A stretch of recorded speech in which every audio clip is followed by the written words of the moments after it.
Cut! No. That wasn't real enough. What else do you want from me? You were fine. It was you. Your scream just wasn't believable. Well, give me some motivation. You can no longer go to Glassers TV, your SaskTel authorized dealer, or get SaskTel wireless internet. Perfect. Roll camera. Contact Glassers TV, your SaskTel authorized dealer in Moosomin today. Sask Lotteries has 50 years of winning behind us. And you know what that means? Lots of winning numbers. Numbers like over 1,200 organizations funded and 12,000 plus groups supported. $6 million given away annually in community grants. And the winningest number of all? $1.4 billion given back to the people of Saskatchewan through sport, culture, and recreation. And we're just getting started. Help us grow the next 50. Learn more at sasklotteries.ca. Broadcasting from Century Studios in downtown Regina, Harvard Media presents the all-new Sportscage, where Saskatchewan comes to talk local sports. Brought to you by Access Communications, trusted in rural Saskatchewan for internet, TV, and home security. Be a part of the show. Call 1-866-767-0620 or text 306-936-6262. The all-new Sportscage. Streaming at sportscage.com and on the radio at 620 CKRM. It's a Thursday on the all-new Sports Cage. Hello, everybody. I'm Dave Thomas in an unfamiliar spot, sitting in Barney's chair, while Barney is sitting in an unfamiliar spot in a chair in parts unknown. Isn't that what you use in wrestling terms? You always wanted to cheer for the guy from Parts Unknown. You are correct, Dave. It's like Bizarro World here, right? Seinfeld, you're there. I'm off on my own home studio. Well, it's awesome that we're going to bring this show to you, Saskatchewan, because coming up, big news out of Riderville today is Jeremy O'Day met with the media, and one of the points of discussion was quarterback Trevor Harris. We'll bring that to you coming up when we hear from Jeremy O'Day in hour number 2. Also, of course, we've got to go and check in with Glenn Suter. Lots happening in the Canadian Football League. And, of course, here in Regina, it's a blockbuster day for the Regina Pats as the Pats traded captain Tanner Howe to the Calgary Hitmen in a blockbuster deal. Is that fair to say, Barney? Would you assess it that way? Yeah, I think for sure, blockbuster. And I think it came a lot earlier than people were thinking around the league. And then this is the first one now, right? Where do we go from here? Absolutely, because I think that not a lot of people would have been surprised in that the Pittsburgh Penguins draft pick was traded by the Regina Pats, who were in rebuilding mode. But do you wait? Well, General Manager Alan Miller, we're going to hear from him a little bit later on, and that was one of the questions I asked him. I said, a lot of times you wait until closer to the trade deadline. He says why they did it now and why it was very, very important to accomplish that now. So that's coming up a little bit later on. First, though, let's go out on the Western Pizza Hotline. We are, of course, pleased to be joined by the voice of the Moose Jaw Warriors and get his reaction to this and all things that are happening in Moose Jaw, because maybe this advances the timeline for what the Warriors are going to do moving forward. The Western Pizza Guest Hotline, perfect pizza with a generous amount of toppings, plus great food like souvlaki, ribs, and salads. The goodness you can't make at home. Call Western Pizza today. James Gallo is with us. James, good afternoon, sir. Thanks so much for taking time for us. Oh, there we go. Afternoon, fellas. How you guys doing today? It's chilly, hey? Oh, you want to come shovel my driveway, find out how cold it really is? That's why we have kids. Hey, fellas, I'm going to tell you something weird. James, you've traveled a number of times this way. Dave, I'm in Winnipeg. Show up to Winnipeg. There's no snow here. No. I'm thinking, like, I thought that band of snow was coming all the way to, down to the Great Lakes. We have no snow here. Now there's low cloud cover. It looks ominous. Like if I was going golfing today, I'd be packing the rain gear. So maybe we're going to get some, but roads are awful until about Portage La Prairie. If anyone's out there driving, slow and don't go if you don't have to. Well, okay, let's back up the bus quite literally for a moment, because James, you've been on those roadies where weather sets in and you've got that bus driver who is doing such a great job in the middle of the night, in the middle of nowhere, doing his thing. Any road trips that you can recall that were a little off the rails, hopefully not off the highway? I think everybody's got their own experiences. Those guys do a great job. Those bus drivers. I had one. I think it might have been my first year, and we were traveling home from Prince George, going to the next destination, and I was the only one awake. I was working on my computer, and you just felt a little, the tail slide just a little bit on those roads, and I'm just gonna put my computer down and go to sleep. Right? I mean, enough's enough. But those guys do a great job. You know what? Full credit to the bus drivers across the Western Hockey League, SJHL. Through the winter months, they just do a great job getting teams where they need to be. Okay, Barney, you were talking about the Tri-City Americans last night, right? Yeah, James might get a chance to shed some light on this because they were close to his home base. What I heard, James, was they left the game in Swift Current, which would have been Tuesday night, and bus broke down near Chaplin. They couldn't get a new bus. They couldn't get parts, whatever, and they ended up sleeping on the bus. Now, I don't know. That's allegedly, right? I'm going to use the old Monday nooner, allegedly. What did you hear? Maybe a little bit different in the story, but I would probably say what I heard is not too far off what you heard, Barney. Okay, allegedly. Before we dive into what is happening, I can give you the proof of the tale of the road trip that isn't alleged. Back in the day, back when I was starting out, back when dinosaurs were still playing, all that stuff, make the old age joke like my kids would do here. The coach for the team, he sat at the front of the bus, and if you got beat, he'd be smoking up the cigarettes, right? So he'd go through a couple of darts before he even left the parking lot. And we're driving through a snowstorm, and the bus driver is looking at him because, of course, he's the head coach, so he's sitting in the front row. He's like, do you see the lines at all? And so he's trying to direct him with the lines. And at one point, he's so mad because the loss was terrible. He's like, yeah, I can see him. And he goes, well, what color it is? And he goes, I don't know, white, yellow, whatever. And so the bus driver starts swerving because he goes, what does it matter? He goes, well, it kind of matters what color the line is. So anyways, we arrived in Kindersley that night and all was well. Those are on single lane highways probably too, hey? Like that's I'm fortunate enough to be traveling on double the whole way. Don't spend a lot of time on singles. So back those days, Dave, those would have been pretty interesting. Well, let's talk a little bit about your team and the Moose Jaw Warriors. Of course, you're at home to the Saskatoon Blades tonight. Again, I anticipated, I would suggest, a slower start by the Warriors. 4 wins thus far in the season. Where is this team at where you projected them to be? That's a tough question, I think. It's a team that had 15 guys returning from last year's championship team. You don't lose Matthew Savoy and Atlee Calvert and Jagger Furcus and Denton Matejchuk and not take a step back. But of those 15 guys that are back, you'd have to look at the roster and say, how many of those guys played a lot of minutes last year? And there wasn't a lot. Right, the bulk of those guys, like Lyndon Lakovich, Braden Yager, they sat inside the top 6 last year. But a lot of guys right now are finding their way in the Western Hockey League, and they've got added responsibility, added ice time. I think consistently inconsistent might be the best way to put it. The best stat, or that maybe describes the Warriors' season, is they are tied with the Saskatoon Blades for the most times going into the third period. Tied. So 9 times out of 21 games, the Saskatoon Blades and the Moose Jaw Warriors have been tied going into the third period. Here's the difference. The Warriors have a record of 1-6-1-1, and the Blades have a record of 6-3. So the Warriors have done a lot to be in opportunities to win. The tough part is just missing those, as the coaches describe, competitive moments, the moments before the big moments, to try and pick up those big key plays to get the big win. I ran into General Manager Jason Ripplinger when you guys were out in British Columbia in town, and it seems everybody's going to British Columbia and finding out that things are pretty tough out there this year, James. What was the swing like for you, and is the BC division, pretty deep and for real this year? The weather was nice. I can start there at some pretty nice locations out in BC. It's tough, right? I think haven't seen all the U.S. division teams yet. The BC division 1 through 5 looks pretty good. There's some pretty competitive teams out there.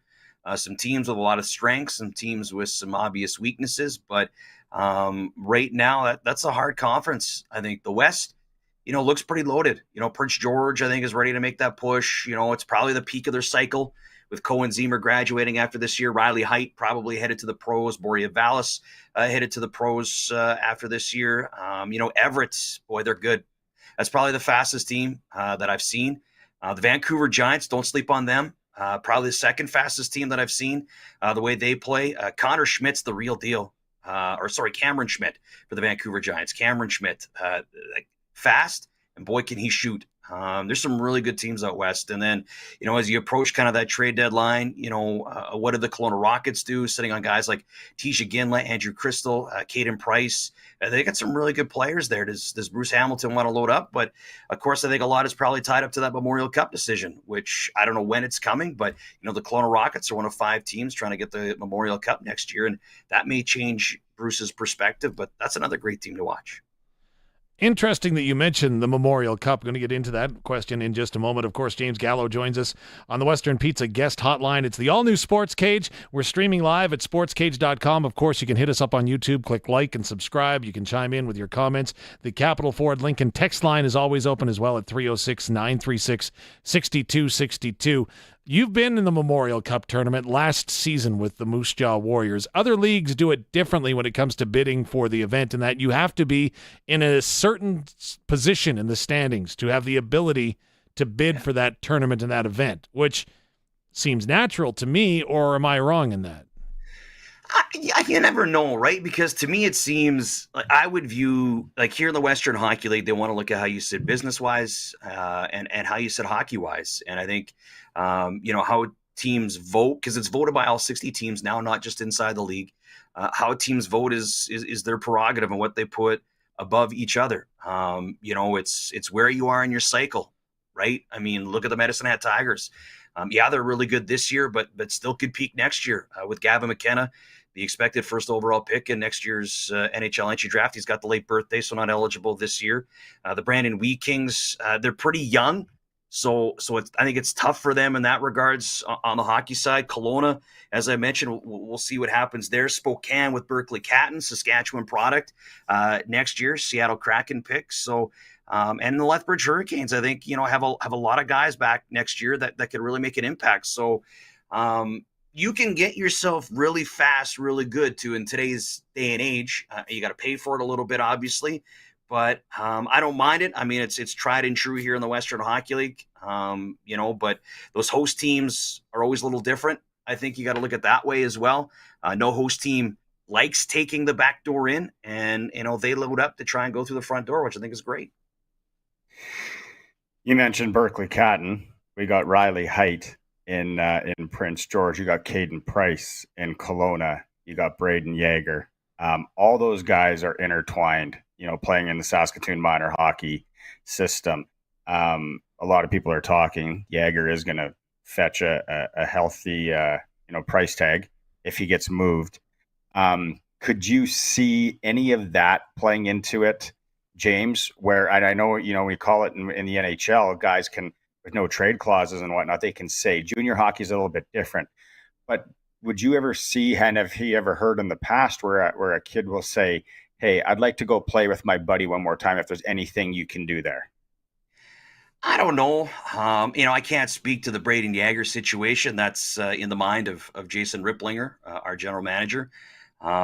Maybe. Right? There's probably cases where guys would say, I'm playing in this place. I'd rather be, at home or as close to home, or, I've got a lot of buddies that are with this team. I'd like to go there. But, the one thing you got to think, Barney, too, is with these elite guys, look at Matthew Savoy last year. Matthew Savoy knew Braden Yeager, knew Denton Matejchuk, knew Jagger Furcus, and knew pretty well half of the Moose Jaw Warriors team. Why? Because they all know each other. Right? I mean, it doesn't matter where you're from. Your paths cross at some point. So most guys have a number of really good friends on each team. So I really don't think that really comes into a play that much. Before I give you a moment to marinate on the thought of some of the greatest trades of all time, I'm giving you, this is your 3-minute warning, so to speak, but if for folks that may have missed it, Tanner Howe was traded. The captain of the Regina Pats was dealt to the Calgary Hitmen. The way that the deal was done is that it was agreed upon by both teams at 6:35 last night. So just before the Pats were heading out onto the ice for their pregame skate. At which point Tanner Howe was notified that he was going to be traded and was pulled off the ice. It was a very emotional moment. You'll hear this conversation that occurred between player and coach coming up with the general manager of the Regina Pats, coming up with Alan Miller in just a few moments' time. But the timing of this, some would say that, if you waited until January, when that trade deadline is approaching, maybe you can go ahead and get more teams bidding against one another, which would maybe maximize your return. However, I point to last season where the Saskatoon Blades were very proactive and went and acquired Fraser Minton at this time last year before the World Junior Camp so that they could have him in town to learn their systems before he headed out. So the timing of this one isn't really related to that, but it kind of is. Do you think that this, though, adjusts any timelines that there might be for the Moose Jaw Warriors to decide what they're going to do with a player the likes of Jagger or what they might do with their roster shaping it forward? I think that's a really good question. I think, every general manager, when it comes to dealing, A, they're hard. Trades are hard to accomplish. B, we have to adhere to the WHL trade deadline, which is, kind of mid-January. But then I think general managers will put their own deadlines in, right? Like, look at Curtis Hunt, who general manager of the Prince Albert Raiders, had Caden Gooley one year, had Nolan Allen the next. And, again, I've never talked to Curtis about this, but maybe Curtis said, this is my deadline. If you are interested in one of these guys, I want it done by this day because I want my assets back over the World Junior time. Right. But then there's some guys that maybe feel a little bit more comfortable that, hey, maybe my guy can go look at, the Wenatchee Wild last year. Maybe their timeline was the January 10th deadline because they felt that having Connor Geekie and Matthew Savoy play in the World Juniors might enhance their value. So I think it's case to case. It's whatever general manager prefers. In our case, Jason Ripplinger, when he took over the team in 2020, he had a plan and he had a vision, and he didn't deter from that. I think he had chances to, but he stuck with his plan, and his plan ended with a Western Hockey League championship. So whatever Jason's plan is moving forward, I think it's just a matter of trusting his plan. And I think you guys would agree too that, every general manager, when he takes over a team, he'll say, I have a 3-year plan or I have a 5-year plan. Sometimes when they deviate is when things necessarily go wrong. I think sometimes you're forced to deviate because things are going really well. For Jason, in his 4 years since he took over in 2020, he did not deviate, right? You think about 2 years ago, the last year that Ryder Korzak was with the Warriors as a 20-year-old. They lost to Winnipeg in the second round. Great series. Could Jason have used assets that year to improve his team, to maybe make that push to try and, potentially knock off Winnipeg and then maybe a Kamloops or Seattle? Maybe. His plan was to load up for the following year, which was last year. So you stick with your plan and you go with it. It's the same thing with what you have, whether you're acquiring players or whether you're trading players. General managers will have their deadline in their mind because that's their plan. And a general manager, for all we know, the Calgary Hitmen might have said, we want this trade done before the World Juniors because we want to, if Tanner Howe has the potential to go to a World Junior camp, maybe make Team Canada, we want some games to get him acclimated into our system. I don't know, but maybe that's the case. So every guy's different, but you got to find a dancing partner. And, for the Pats and the Hitmen, that's just twice that they found, the right moves and they fit in. I would love to be a fly on the wall in a lot of this. And it's a lot like buying stock or property. And when do you sell, right? Okay, do we hang on? Do we sell? It's very similar.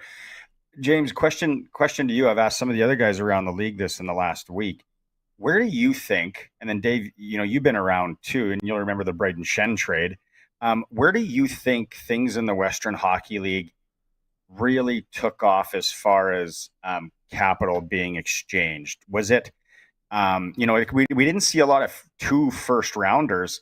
I think the Cale Clegg maybe comes to mind in that, Gooley, like you said. the Western Hockey League always seemed to be a little bit behind. We saw the Tavares trade in Ontario. We saw even Lindros, right? We go back. Which one in the WHL do you feel really pre-Zellweger took it to another level? I think you're right, Barney. I think the Western Hockey League has always been very conservative. The abnormal trades were the Braden Shen and Cody Eakin deals, where there was a lot of picks and or prospects involved. I think but back then it's different because, in that era, you could trade import picks. You could trade 16-year-olds. You could trade, 15-year-olds. Yeah. That is not the case now.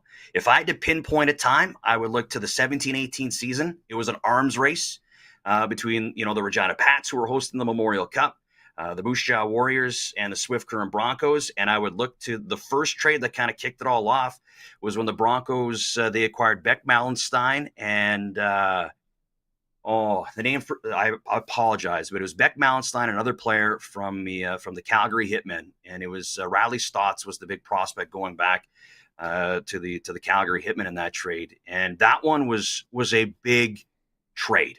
It was massive. We were talking multiple firsts, multiple prospects, and it was just huge. And from then on out, when guys had players, then you had like the Jake Bean trade, you had the Cale Clegg trade that year, the Tanner Kaspick trade was that year. And since then, the prices have just stayed in that line. And I think it's tough for general managers because their tradable assets are not as much as what fans think that they have, right? There's not as much tradable assets as what fans think that they have.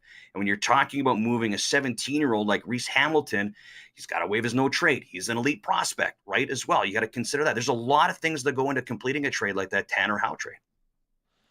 Well, we're going to go ahead and get to trades, I promise, in just a moment, but should introduce the gang. Barney is hanging out in a closet in Winnipeg, and we got James Gallo, the voice of the Moose Jaw Warriors. The double C's and Allen are on the other side of the cameras today on the all-new Sportscage, streaming at sportscage.com. So one thing that you mentioned was the impact that those trades out east have, and I'll get both of your thoughts on this. And again, Barney, you've got a youngster, players that have gone on to play elite levels, and the bantam draft is such a consideration right now. But if you're talking about the OHL or the Q, it wasn't a bantam draft that they held, right? It was basically a prospect that you could draft the following year. So when you're trading a first-round pick, you're likely trading a pick for a player that's going to be in that team's lineup the following year. So as a fan, is it easier to digest me knowing that, hey, I have just traded one of my elite players, understanding that my team needs to gain some assets moving forward, and knowing that I don't have to wait 2 years to see him play for my team, but I might be able to see him next year? Does that change the thinking as far as the fans, or should it? I guess this is the culture that we're used to in the Western Hockey League, holding their draft at the age that they have it. I think, again, sorry to sound repetitive, but it's tried and true. And, in the OHL, you can't trade first round picks, right? So teams are protected. They're protected that way. I believe it's the same in the Q. In the Western Hockey League, you cannot trade signed 15 or 16-year-old players. They are off the board. And in the past, those guys were always on the board. For me, I like the draft age where it is. I can compare it a little bit to the National Hockey League in a sense of, the Moose Jaw Warriors draft Braden Yager in 2020. He signs. He's now under their umbrella, right? There's opportunities. Each team is different, but the Moose Jaw Warriors have, players drafted in May. The Warriors will have a development camp in May. They'll have the player in likely over Christmas time if they're not at the max. Then they have they'll have a training camp in the fall. And then you have a development camp again in May. And then you have another training camp. So before that player can actually play for your team, he will have been seen by the coaches 5 times.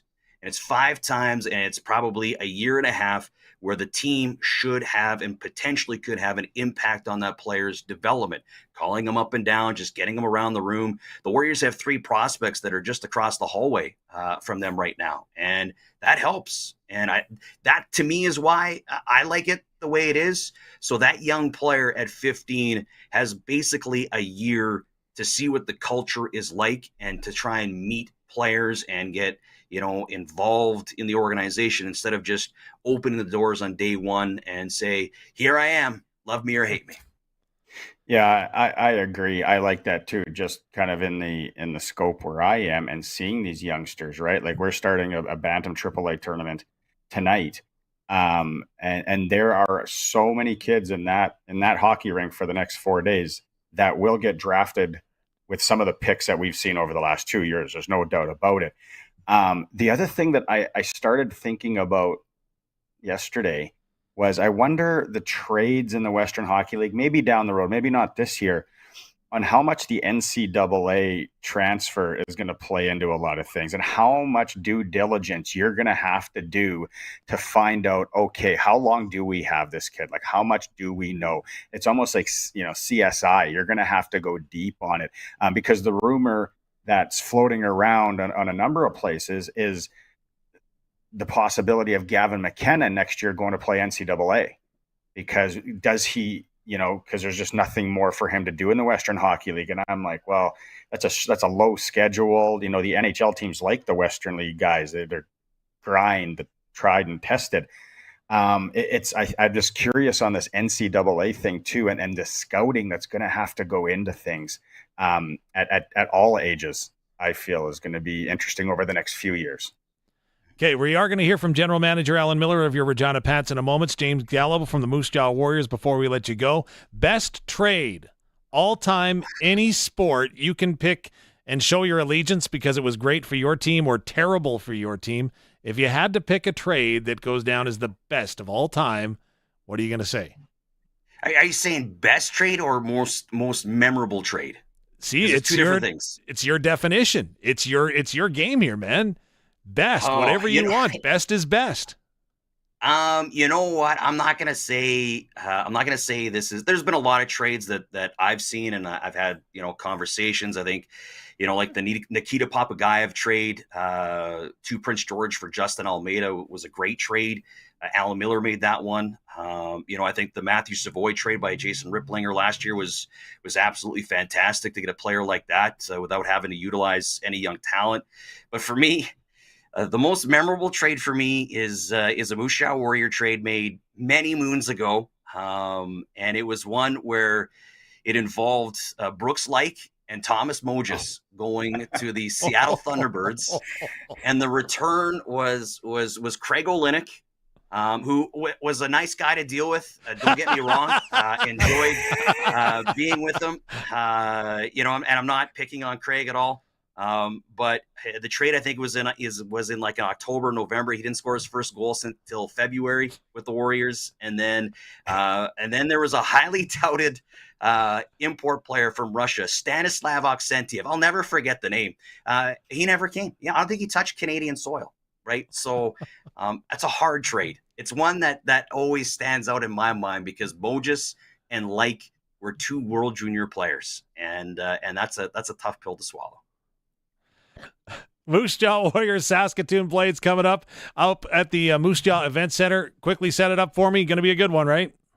Should be fun. Always is. It's a nice rivalry between these two teams. And just a heads up as well, guys, Warriors Hall of Fame is tomorrow night, Friday. Dustin Boyd and Jody Lehman in the players category, and the Moose Jaw Multiplex Builders, who raised $10 million to build our brand new home, all being inducted into our Hall of Fame tomorrow. Sensational stuff. James, thanks so much. Have a great call tonight. I owe you one. Anytime, guys. Anytime. Have a nice day. James Gallo, voice of the Moose Jaw Warriors here on the all-new Sports Cage. Okay, as promised, we will get to the general manager of your Regina Pats. And as James kind of alluded to it, Barney, he said that there was a deadline in place to trade Tanner Howe, but the deadline wasn't set by the Regina Pats. We'll hear that conversation coming up next. It's the all-new Sports Cage, streaming at sportscage.com or on the all-new 620 CKRM. The all-new Sports Cage is brought to you by Sherwood Co-op, proud supporter of our community with over 500 donations to local charities and nonprofits annually. 620 CKRM on location. And a very good afternoon to you. Since we're talking about hockey, just want to remind you, if you're in the Leroy area here, the BHP 6th Annual Movember Hockey Classic is on tonight at the community center, and there's going to be a youth mini game at 6 and the puck drop at 7 o'clock. Bunch of guys from the mine here in Leroy get together and have a little hockey tournament for men's health, and they're going to be selling tickets there for the Leroy Leisure Lotto, so you can pick up your tickets there if you're coming to this Movember Hockey Classic in Leroy. If not, phone us toll free. Tickets are $100 each, a 3-pack for $250. We're under, Jason, are we under 1,000 tickets now? We are under 1,000 tickets and decreasing by the hour. 1-866-925-3769. 1-866-925-3769.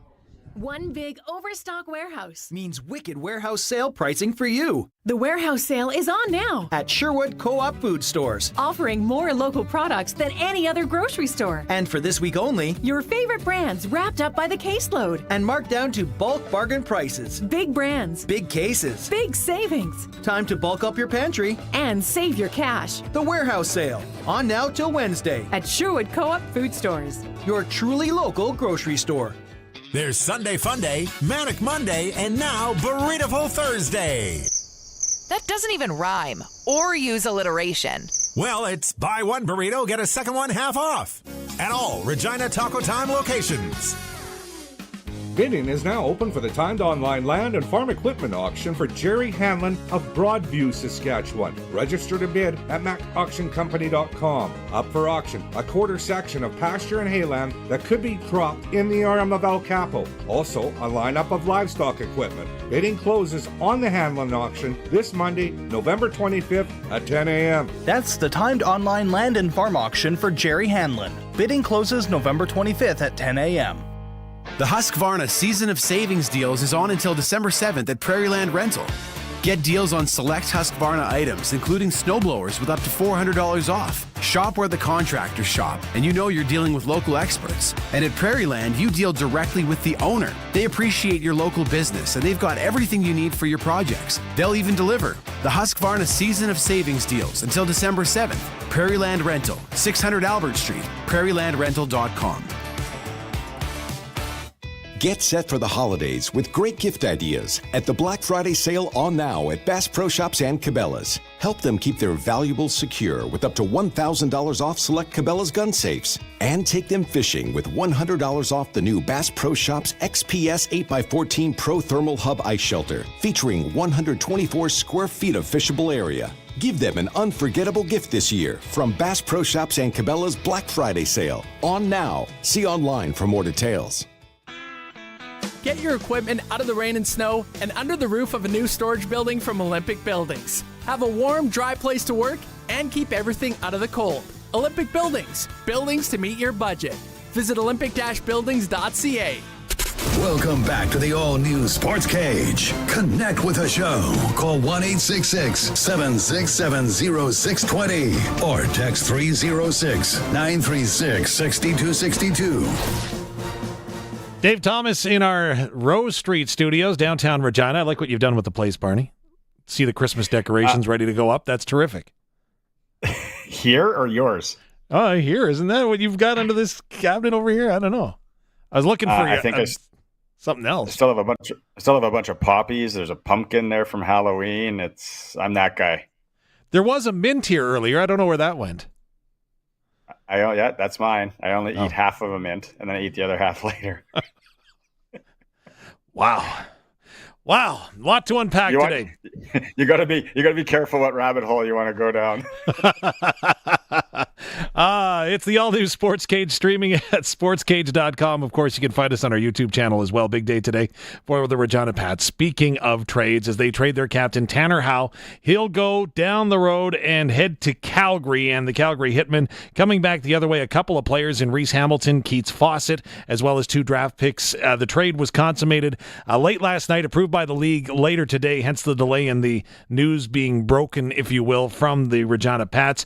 The Vice President of Hockey Operations and General Manager Alan Miller met with the media earlier today, and before he wanted to discuss the trade, he wanted to make sure that everyone knew the impact that Tanner Howe, the outgoing captain, had on this organization.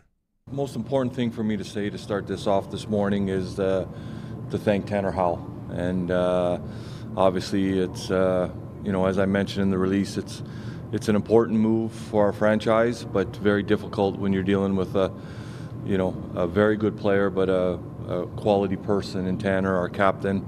My relationship with Tanner goes back to him playing under-18 Worlds as an underage, and I have tremendous respect for him. How he prepares, how he leads. I think the world of Tanner Howe as a young man, and I thank him for his time with our hockey club. Wish him the best in Calgary, wish him the best beyond with the Pittsburgh Penguins, and I can't say enough about him. So when dealing a captain and you're throwing in multiple players and multiple picks, how long does it take to come together on a deal like this? It came together fairly quickly. I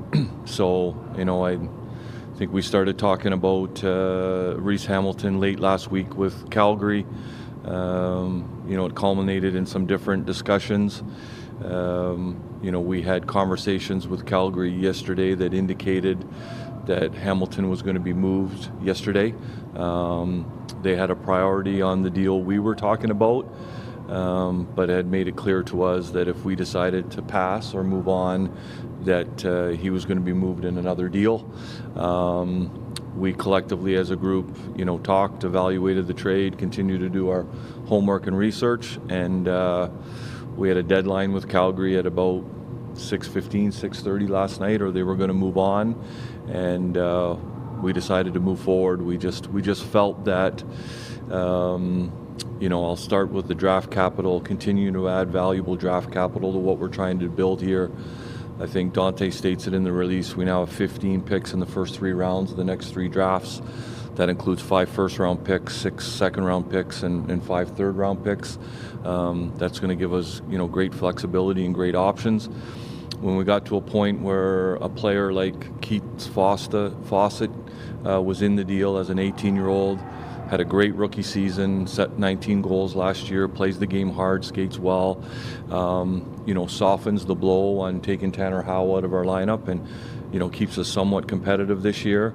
And then, when it came to Hamilton, 4th overall pick in the Bantam draft, played, was with the under-18 team in April at World Championships to get that experience, won gold on the Hlinka team, highly rated for the NHL draft, playing in next week's CHL USA Top Prospects game. Players like that don't usually come on the market at 17 years of age, and we just felt with what we're doing here and the fit in terms of our blue line moving forward, that we had to move forward and capitalize on the offer that was made and the situation with Hamilton being part of it. And with that timeline regarding Hamilton, you would have to expect then that obviously it speaks to the quality of player that is coming this way for the Pats. It really boiled down exactly to what you said, is that we collectively made a decision to entertain moving Tanner Howe before the World Junior Selection Camp. I feel comfortable in saying that I believe Tanner will be invited to that camp, and I think he has a real good chance to play on that team.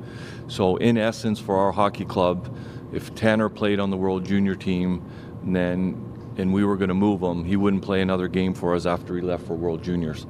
So we talked about the strategy around adding the assets that potentially could come from a Howe trade, get them in our lineup earlier, and having those assets to help us prepare for our deadline without concentrating on Howe, and the fact that he wasn't going to play another game for us could be valuable.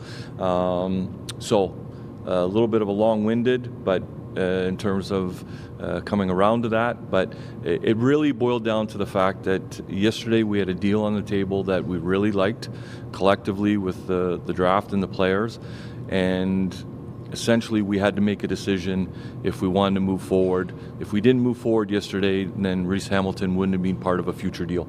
Reese Hamilton, Keats Fawcett, both expected in the lineup when the Regina Pats play in Swift Current. So General Manager Alan Miller was asked what was their response and reaction to moving to the rebuilding Regina Pats in what is a bit of a homecoming for one of those players. Their response has been great. They're very excited.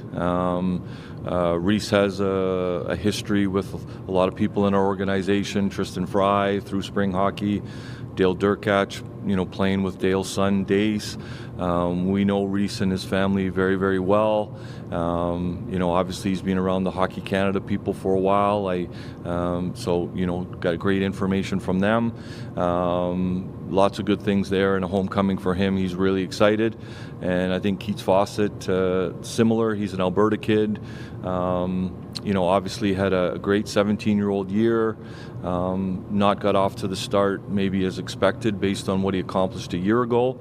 But seems like a guy that's really excited, and talking to him and his agent last night, really excited for a fresh start and getting to Regina and being around our group. So, Barney, your reaction, is it one of surprise? Is it one of non-surprise? What's the immediate take when you hear that the captain of the Regina Pats has been dealt to the Calgary Hitmen? I got a chance to talk to Tanner a number of times over the last year. Mutual friends of parents in Prince Albert as well. Great kid, like Alan said, and I know it's always said when kids get traded or when players get traded. I was surprised it happened this early, but when Alan breaks down, how everything was going to go down, and then it starts to make sense. Alan Miller's probably one of the smartest GMs in the Western Hockey League now. I think this is a fantastic move for the franchise going forward. It's a fantastic move for Tanner, although he was pretty beat up in leaving. With the start there, we all hope he gets that chance with the World Junior team after what happened at the summer camp early against Sweden. Puck in the face, had to come home. And I think Pete Anholt's going to give him that shot. Being both being from Saskatchewan, Pete loving his Saskatchewan players, and just knowing the circumstance that he was in. So again, long-winded there, but I was surprised it happened when it did. The other really interesting thing here, Dave, and people know how important that Bantam draft is and how important the first round of the Bantam draft was. And I don't think it's every year it seems to be more important. There was back in our day, the Bantam draft when it was in its first few seasons, there was kids taken in that first round, never played. Now it's so important. So what Regina Pat fans need to remember here is if you can ever get 2 high picks in a Bantam draft, that is a steal. And now what the Pats have is they have the 4th pick in the 2022 Bantam draft in Reese Hamilton, and they have the 5th pick in Cole Temple. So they have the 4 and 5 pick in their stable, which is, if you said to someone, we're going to trade you the 4 and 5 pick for the Bantam draft this year or next year, that would be off the charts. So again, Alan Miller is so smart in what he does. This team is set up really well for the next few seasons. Okay, we're going to get to the most memorable trade or the best trade that you have or can recall. There's some dandies in there. Like, you remember you used to get the old hockey Bible back in the day where it listed every player and everybody's stats? But the best part was you could track their moves. So you could see, this player was traded to a Quebec Nordiques for a bag of pucks, right? You used to be able to track those trades so easily, and it's still there, but we'll track some trades coming up as well. Go ahead. The other thing that I was going to say is remember when we used to be hockey card collectors or even hockey sticker books? Yeah. And if a guy was traded before or after some things went to print, they would basically superimpose or draw just some random jersey. It was like a beer league jersey on Bernie Nichols or whatever, right? Those are good. There's one that whenever we get to it in the show, there's one trade, and I'm not going to say it's my favorite trade of all time. It was just one that still floors me. That happened. There's my tease. All right, that's coming up. Plus a guy who's going to have to make a trade, and he knows it. That's coming up for you next on the all-new Sportscage, streaming at sportscage.com and live on 620 CKRM. 620 CKRM on location. Guys, it's Cody Glyden back here in Leroy for the Leroy Leisure Lotto. Now, I want to talk a little bit about this leisure package because if you happen to win Saturday night, let me rephrase that. When you win Saturday night after 8 o'clock, you're going to have a big decision to make here. Do you get that F-150 4x4 or do you take the 2024 Ram or do you take the 24 GMC Sierra? So you pick your truck. Then you get that 2025 Grey Wolf travel trailer. If you love to camp, boy, that is a beautiful unit right there. And then you get to choose between the Sea-Doo and the double trailer or 2 ATV Polaris ATVs. What a great prize. Or maybe you're going in with somebody on a ticket and you want to split the cash, $130,000. 34 options. The 50-50 take home right now, just over $34,000, all right? And we have less than 900 tickets. 1-866-925-3769. 1-866-925-3769. And now diving for Team Rat. Barry, get down from there! Why? The family left an entire pot of gravy out here just cooling in the garage. I know, but it's not for us. Just because they won't call Busy Bee and get their garage door fixed doesn't mean we should take such liberties. Okay. Whoa! 10 points. Call Busy Bee Doors. They can fix or replace any commercial or garage door. Just get out of there. We just won't tell them. Busy Bee Doors, the garage door specialists. Hi, this is Rod.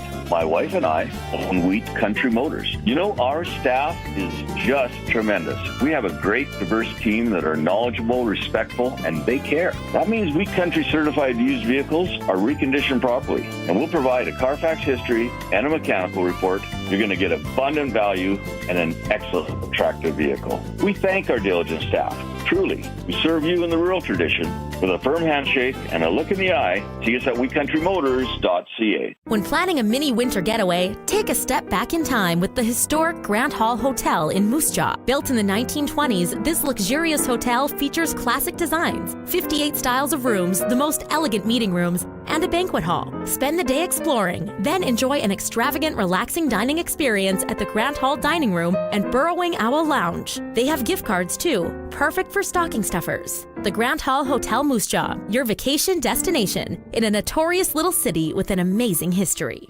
The Husqvarna Season of Savings deals is on until December 7th at Prairieland Rental. Get deals on select Husqvarna items, including snowblowers with up to $400 off. Shop where the contractors shop, and you know you're dealing with local experts. And at Prairieland, you deal directly with the owner. They appreciate your local business, and they've got everything you need for your projects. They'll even deliver. The Husqvarna Season of Savings deals until December 7th. Prairieland Rental, 600 Albert Street, prairielandrental.com. Farmers, grain, poultry, cattle, barn, house, and more, a generator is a necessity. Whether you need to keep operating during an outage, keep water bowls from freezing, grain drying during winter, or need power at a remote location, you need a generator from Shorty Generators. Now is the season to buy or service your generator on the farm to be sure you always have power when and where you need it. And Shorty services all makes and models, including PTO generators. Come by and see them at Agribition this year at booth 1004, shortygenerators.ca. Welcome back to the all-new Sports Cage. Get social with us. Follow us on X at Sports Cage. Watch our video stream at sportscage.com and always on the radio at 620 CKRM. Well, the Regina Pats have traded away Tanner Howe to the Calgary Hitmen. That's the big headline of the day. Coming up, we are going to hear from General Manager and Vice President of Football Operations of your Saskatchewan Roughriders, Jeremy O'Day. He'll break down the season that was and talk about the quarterback. We'll get to that coming up in a little bit. But speaking of general managers in the CFL and trades, the new general manager of the BC Lions is Ryan Rigmaiden. And he's on record already saying that we are going to be trading Vernon Adams Jr. We're going to do what's best for the club. I talk to VA all the time. I put him on the neg list when he was 19 years old. I love VA. I've got a lot of background with him. So we're going to keep in communication with him. Matter of fact, I talked to him before a couple hours ago. He will not have a say in this process. We're going to do what's best for the club. We're going to keep in constant communication with him.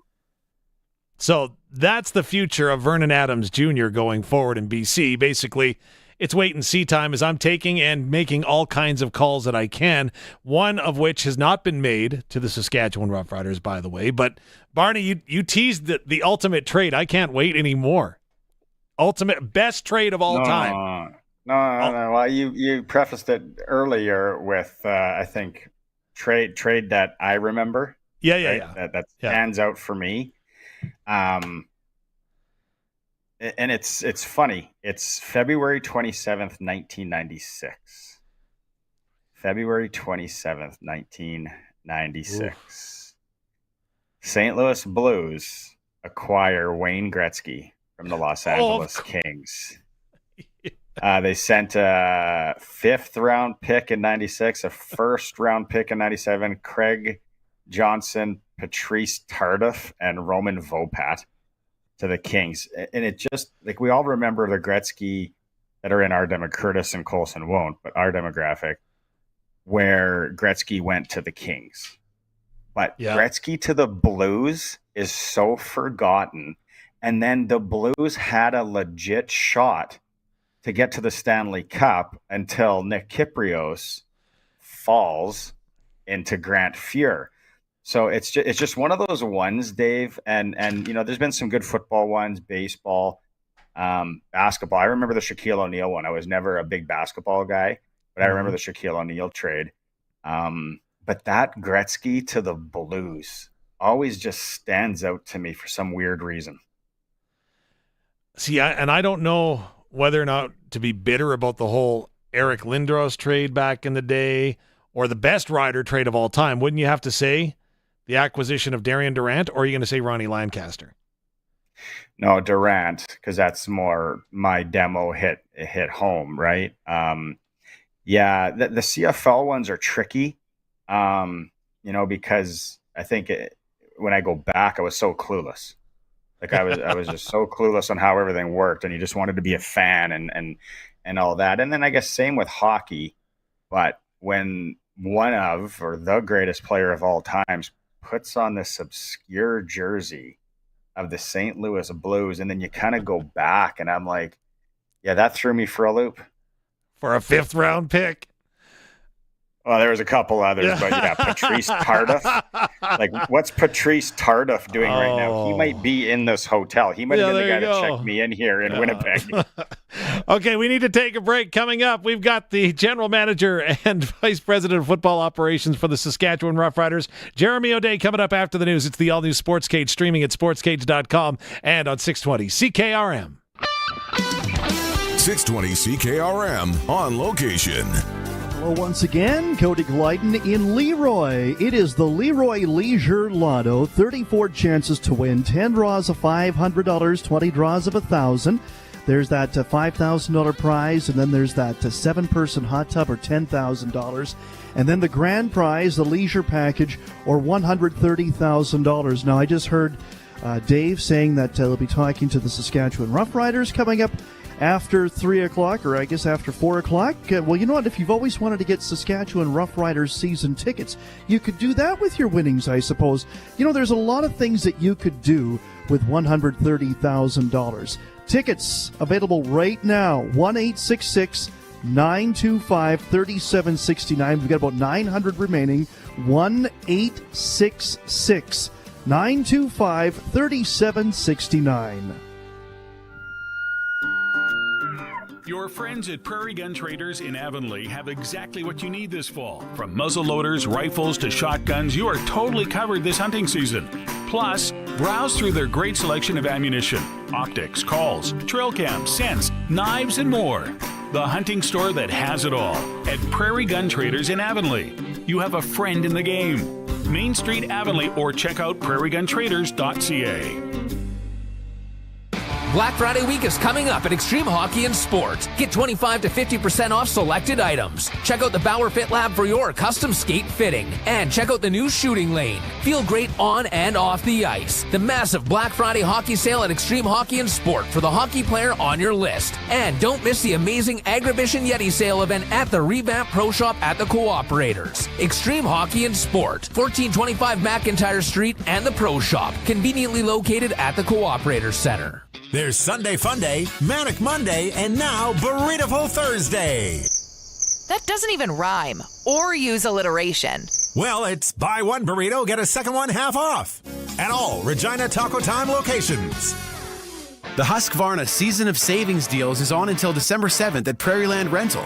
Get deals on select Husqvarna items, including snowblowers with up to $400 off. Shop where the contractors shop, and you know you're dealing with local experts. And at Prairieland, you deal directly with the owner. They appreciate your local business, and they've got everything you need for your projects. They'll even deliver. The Husqvarna Season of Savings deals until December 7th.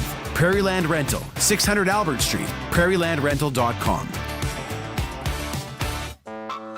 It's November Cold Hard Cash on Access Communications Children's Fund TV Bingo. Saturday, November 23rd at 5 p.m. $17,000 must go.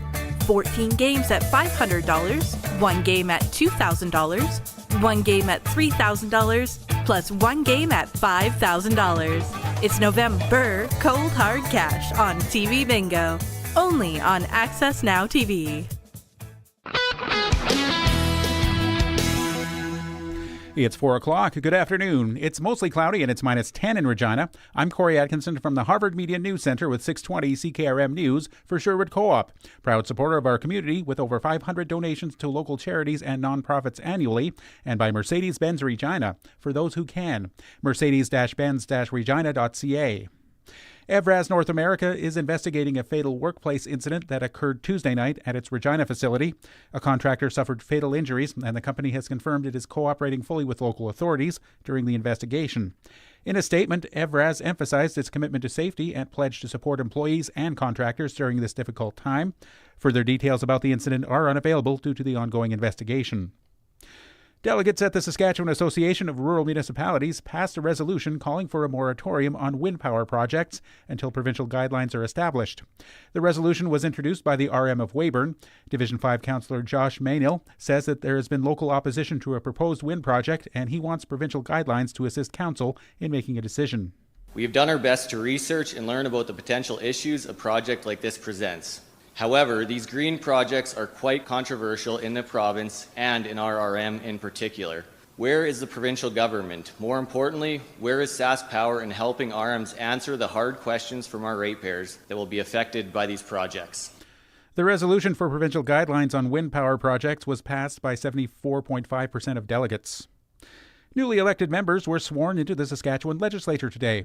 The swearing-in comes after the October 28th election, which saw the governing Sask Party win its 5th consecutive majority with 34 seats in the 61-seat assembly. New Democrats will form the official opposition with 27 seats. Retail organizations are applauding a move to temporarily stop charging the federal sales tax on many items, but say the decision means some businesses have their work cut out for them. The Retail Council of Canada says omitting GST charges on toys, groceries, books, and more will be simple for some shops but laborious for others. The council says businesses will have to scroll through their lists of products, reprogram point-of-sale software and terminals, and plan to reverse the changes 2 months later. The process will be a headache for some stores, especially because of the short notice, but the Retail Council believes it will be worth it because it will drive shoppers to stores at the start of the year when sales typically slow. Michelle Zedekian, The Canadian Press. And the longtime voice actor behind Milhouse Van Houten, Bart Simpson's very uncool friend, is stepping away after 35 years of whining. Pamela Hayden, who voiced Milhouse, Jimbo Jones, Rod Flanders, Janie, and Malibu Stacy will sign off from The Simpsons on November 24th in a Treehouse of Horror episode. She called it an honor and a joy to work on the show. Casting for her characters is planned. Here's a clip of Milhouse from The Simpsons. Everything's coming up Millhouse. And that's your 620 CKRM News. Read more stories from around your community and around the province at sasktoday.ca and 620ckrm.com. Your weather is next. Put yourself in the driver's seat of the sporty Mercedes-Benz CLA 250, the timeless C300, or the versatile GLC 300 SUV. The choice is yours. Now leasing your new Mercedes-Benz is easier than ever. For $399 bi-weekly plus tax and zero down, you can step into the luxury you deserve. Your luxury, your choice. Your Mercedes-Benz. Book your test drive today. One big overstock warehouse means wicked warehouse sale pricing for you. The warehouse sale is on now at Sherwood Co-op Food Stores, offering more local products than any other grocery store. And for this week only, your favorite brands wrapped up by the caseload and marked down to bulk bargain prices. Big brands, big cases, big savings. Time to bulk up your pantry and save your cash. The warehouse sale, on now till Wednesday at Sherwood Co-op Food Stores, your truly local grocery store. And now your 620 CKRM precision weather forecast for Line X Regina. Sirius Protection, Killer Looks, 1865 McCarra Street, and brought to you by Wolf Industries, your truck repair specialist in Grenfell, servicing all sizes of trucks, SGI accredited. Tonight, cloudy with some light snow and flurries, about 1 to 2 centimeters possible, and the temperature at -10. Tomorrow, early cloud and then partly sunny with a high of -9, and on Saturday, partly sunny with some snow developing late and a high of -8. At this hour in Moose Jaw, it's cloudy, winds are from the northeast at 13, and it's -9. Regina is mostly cloudy, winds are from the north at 2, and it's -10. For more local news that matters to you, subscribe to the daily newsletter at sasktoday.ca. When you want the best for your truck, you want Line X. Your truck has withstood the harshest elements Saskatchewan has thrown at it. Rocks, gravel, rain, sleet, and snow, and left with no chips, no rust. Line X protective coating keeps your truck's bed liners, rocker panels, and bumpers looking like brand new. Don't settle for Brand X. Go with Line X. It's serious protection. Come see why everybody loves taking their truck to Line X Regina for their rocker panels, bumpers, and more. Line X. Make your truck complete. 1865 McCarra Street. Whether Smokies after you or not, when you're on the road in your big rig, you're in a hurry to get to where you're going, and you need a part shop you can trust. Wolf Industries is the premium choice. They're your family-run truck mechanic shop with a full line of parts for big semis, with certified AC technicians for the hot summer. Stop in at their Grenfell location for all the parts and repairs you need. They're SGI accredited for safety inspections and have 24-hour emergency call-out. Wolf Industries, the best for your truck. 10-4. Broadcasting from Century Studios in downtown Regina, Harvard Media presents the all-new Sportscage, where Saskatchewan comes to talk local sports. Brought to you by Access Communications, trusted in rural Saskatchewan for internet, TV, and home security. Be a part of the show. Call 1-866-767-0620 or text 306-936-6262. The all-new Sportscage. Streaming at sportscage.com and on the radio at 620 CKRM. Well, good afternoon, everybody. It is a Thursday, the 21st day of November. Stay safe on the road. Still icy, slippery sections being reported around the province. Some drifting snow as well a little bit, and it looks like we're in for more snow on the weekend. So, yay, that's really cool. I'm Dave Thomas in for Barney Shankaruk. Barney's on the road. It seems like we just can't be in the same room at the same time. People are going to start to get the wrong idea, Barney.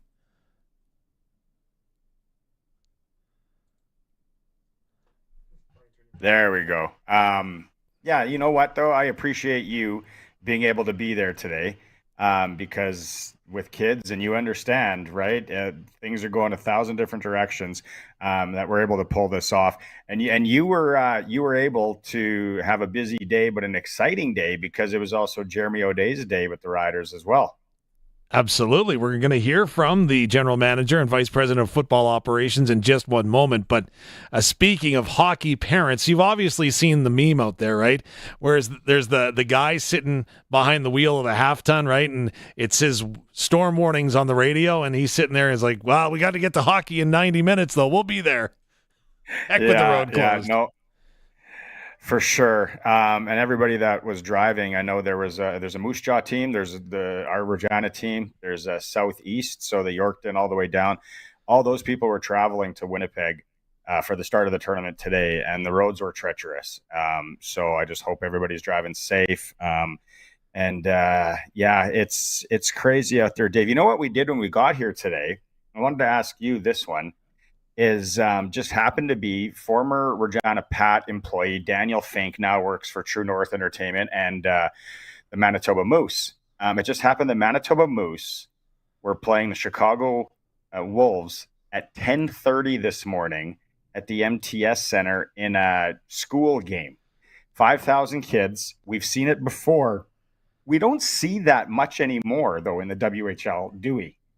No, it kind of went away with COVID, I think, because before 2020, the Saskatoon Blades annually did one, and it was terrific. Fill the stands up with kids. If you're a kid, what's better? You're going to a hockey game for a field trip.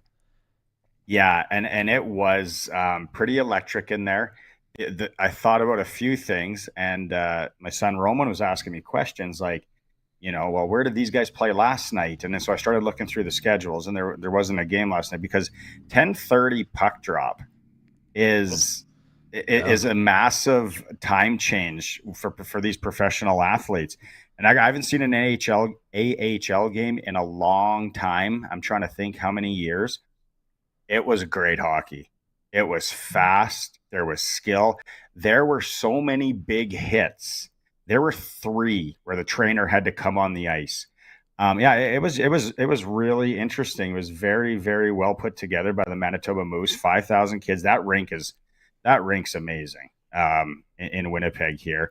And so we got to kill a few hours doing that. And again, thanks to Daniel Fink from the Manitoba Moose for hooking me up, because I would have had no idea that was going on. And it would be nice to see it happen a little bit more. I get, though, the logistics of it. There was a lot of teachers. Being with my wife being in the education system, a lot of teachers were doing chasing. I think you'd have to go with the select group of kids that aren't going to run out right into the middle of the street or anything. But kudos to those teachers for doing a heck of a job. And it was well put together. See, and bringing it full circle, field trip back in my day in Weyburn again. We didn't get a chance to go to big fancy hockey games in the middle of the day. A field trip, we literally went and saw barley. Like, we went to a farmer's field in Weyburn. Yeah, but if I know you small town kids, you guys were introduced to barley at a young age, if you know what I mean, compared to us city kids. You know what the big ones were in Saskatoon at King George Elementary School for me? The big field trip every year was Beaver Creek. Yeah. And the other one was Batoche. And the story about Batoche is they only had outhouses there.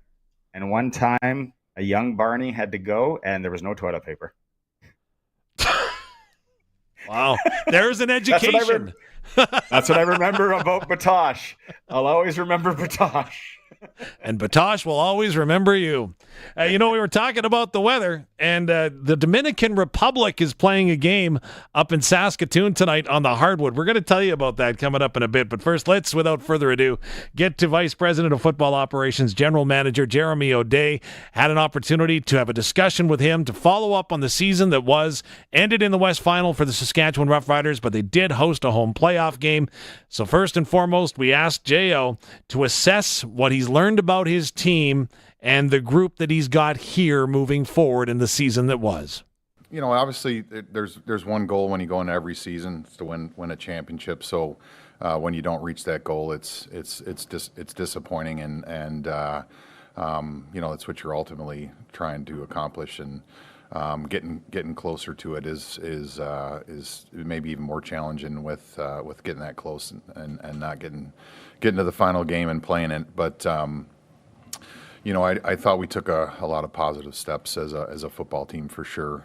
Some of the plans that we had going into, some of the things that we wanted to accomplish and improve on going into the season, I thought that we were successful in doing that. Every football season is going to be different. It's kind of like a book, and there's going to be all sorts of different chapters. Maybe those are just the week in, week out games. It's never going to look exactly how you want it to look. There's ups and downs through the season, but it's a long season. So you'll have all sorts of things that you're going throughout the year. But we had our challenges. Personally, our players had a lot of challenges in their personal lives that a lot of people don't know that they had to go through, and those are things that happen throughout the year that outsiders don't see. But I thought that they really came together as a group. As a team, they were closer than many teams that I've seen in the past, and just really had each other's back, cared about each other. A lot of that had to do with our head coach and his staff, just their messaging. Those guys see the players every single day. have to be a voice in their rooms every single day, and I just thought they did a tremendous job. So just like most years, you have your ups and downs. To be honest, I was surprised that we started so fast. When you have a new staff, new schemes, new coaches, it's hard in a short training camp to get to a point where you're going to go out and win football games early, and so that was a pleasant surprise. Obviously, that's the plan, is to win the football games, but I felt like we did it very quickly, and it's a credit to the coaches and the work they put into the off season and also in training camp, and the players for their buy-in.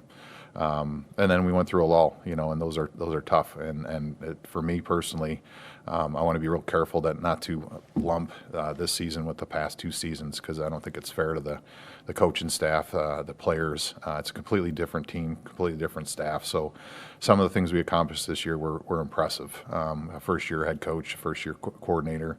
That's an impressive feat when you're going against teams that have veteran coaches and they've been around for a while. So really proud of that. Really proud. Corey's everything that we hoped he would be. The message, the love for his players, the love the players have for him.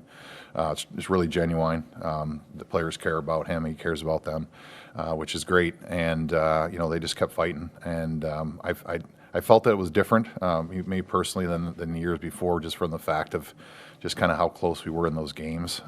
Play here and there, and I think they would have turned out differently, which in the end kind of came out to be big games. When you're going through the early games, that they all count at the end. And so if we had a game or two that would have went differently, we would have been in a different spot in the playoffs. But we're close. Happy that we got the home playoff game. We feel like the more home playoff games, the more chances you have to be successful and win Grey Cups. So happy to have that home game. It wasn't the goal that we were after, but it was a step within that grand plan of winning a championship that we wanted to get. And was happy that we got in front of our home fans and won that game. But ultimately, we came up short, and we're going to use it as a building block. Truly feel like this is an ascending team. I feel like we have young players that are becoming really good players. I feel like we've done a decent job with putting ourselves in position going into the off season. Feel like there's some momentum there, and our players are excited about 2025. How do you take that next step forward as an organization?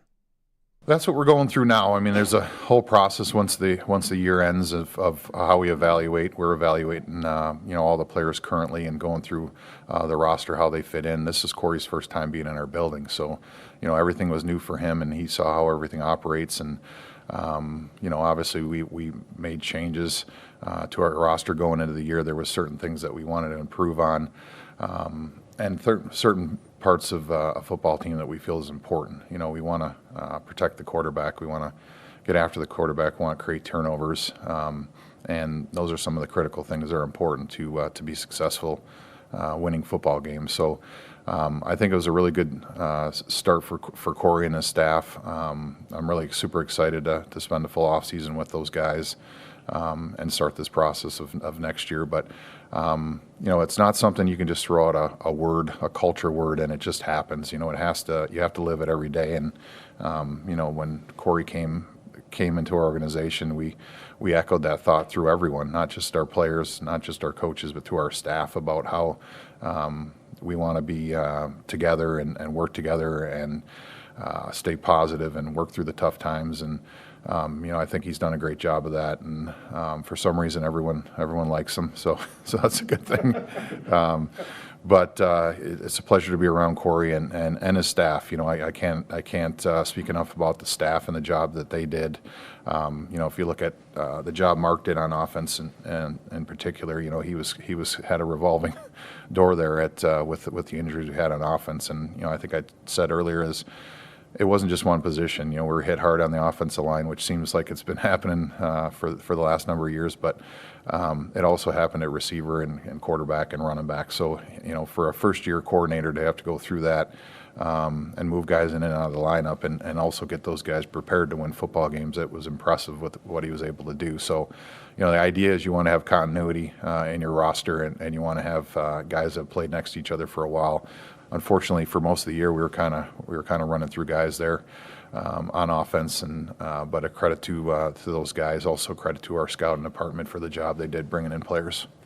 So, Jeremy O'Day, you mentioned that decisions have to be made moving forward. On behalf of Rider Nation, has a decision been made on your quarterback, Trevor Harris?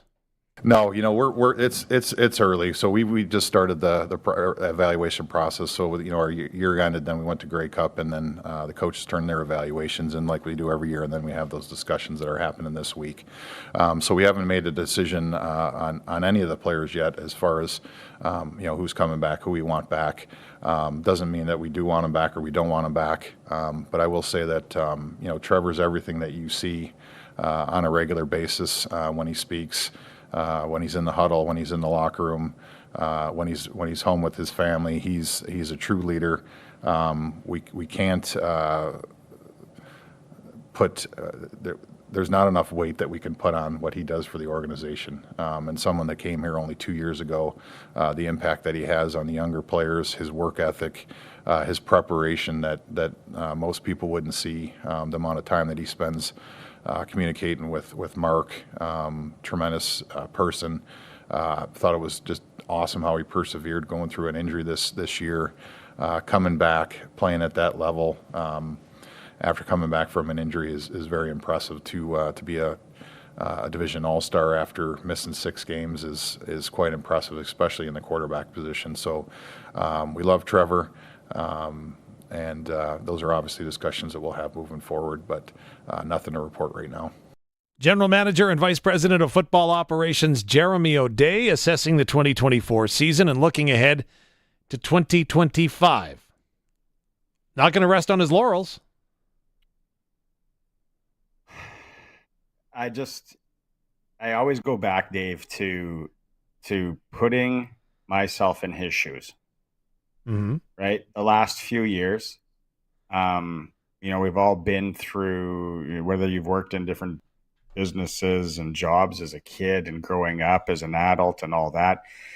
And then you always go back and you appreciate those managers, right? What they had to put up with and the different things. And you go, wow, man, were we hard on him or what?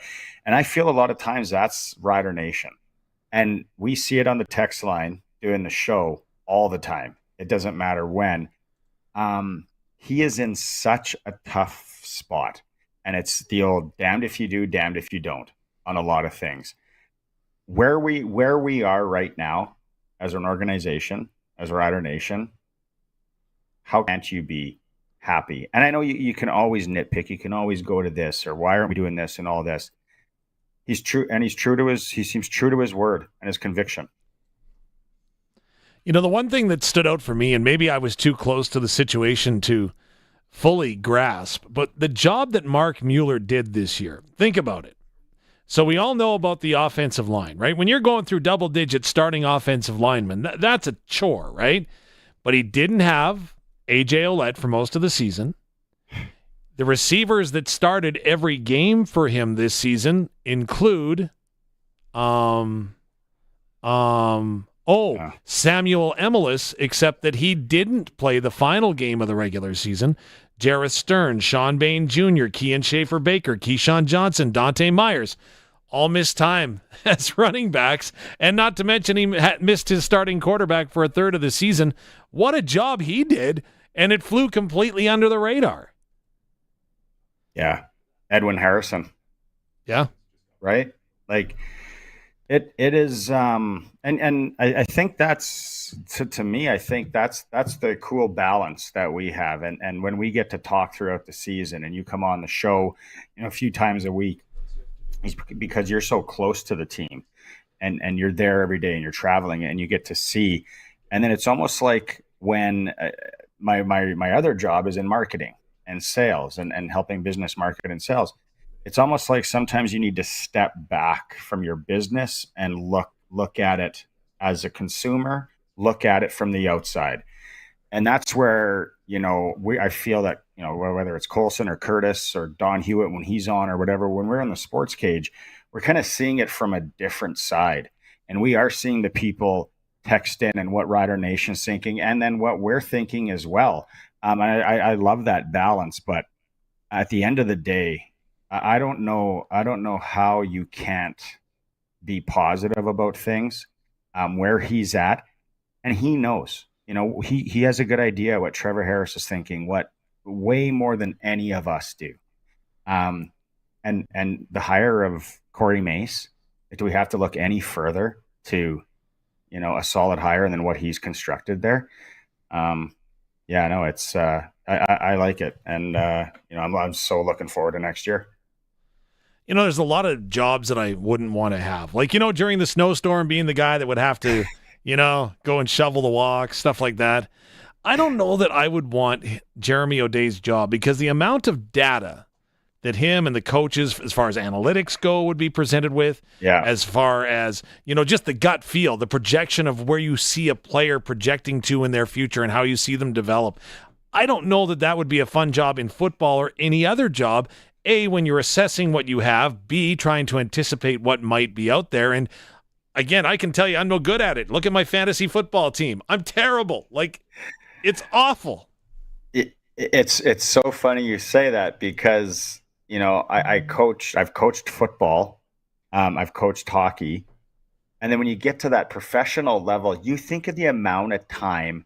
I'm gonna throw out a name here in Regina, Jason Jansen, that's coached my son in football, and all the minor football coaches, the amount of time, and then there's even data at that level, and then and then you think about what they're doing at the professional level, or Coach McConkey and his staff at the U of R, the amount of work that is going into this, and then we sit back and, like you said, I don't play fantasy football, but everyone else does.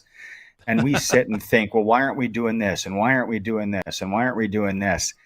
Take a step back and think about it and what these guys are doing. And I would the next time I get a chance to talk to him, hopefully in the off-season, a more casual setting, and interview him, I want to know, how the calls were made to try and find O-linemen and try and find players when you're desperate, because it isn't the NFL. You're not making these calls and saying, hey, here's a $500,000, $800,000, $900,000 absolute guarantee money in the bank. These guys have jobs there, and to try and pull them back into professional football, a lot of times that would have to be so difficult. Well, and the one thing that he alluded to today, did Jeremy O'Day, was the fact that the team went into training camp. He went out and he made a concerted effort to make sure that he had offensive linemen coming in. He wanted to make sure that he addressed the weakness from the season before, and he had 3 guys retire on him before he even went ahead and got to Saskatoon for training camp. I remember that talking to you and Luke when you guys were up at Griffith Stadium in Saskatoon, and we were talking about that, and you said he was proactive. He was in front of this. Mm-hmm. And then you have retire. You're not expecting that. So right there, he's behind the 8 ball. Oh, yeah. And he mentioned how him, Kyle Carson, the scouting staff, all were trying to stay one step ahead, right? Always find where that next offensive lineman might be going down the road, right? Like, can you imagine getting his phone? You're kidding me. Again? What? Jamarcus Hart? No. I can only imagine. I go back to when I was a youngster and I worked in the transportation industry just part-time, and on days that we're seeing in Regina and Saskatoon and around Saskatchewan with all this snow and trying to get pieces of freight out, and this guy calls in sick, and then this guy calls in sick, and then this truck breaks down, and then this, and now, right, like that's where becoming a manager always, and I did the manager thing for a bit, and everyone always told me, be careful what you wish for. And in the case of Jeremy O'Day and being the general manager of the Saskatchewan Roughriders, I don't think that can be echoed loud enough. True. And you were talking about calls, by the way. One call that he hasn't got is from the BC Lions, who are looking to deal a quarterback. We will talk to Suits about that coming up after 5 o'clock. Also going to talk about some basketball action that's going on up in Saskatoon. The Dominican Republic playing Team Canada, and it's a qualification window. It's kind of an interesting opportunity, especially for the Dominican Republic team that hasn't seen snow before. Can you imagine landing in Saskatoon looking around like, uh-oh? As soon as you say that, all I'm thinking, did they bring any of those sweet Dominican cigars?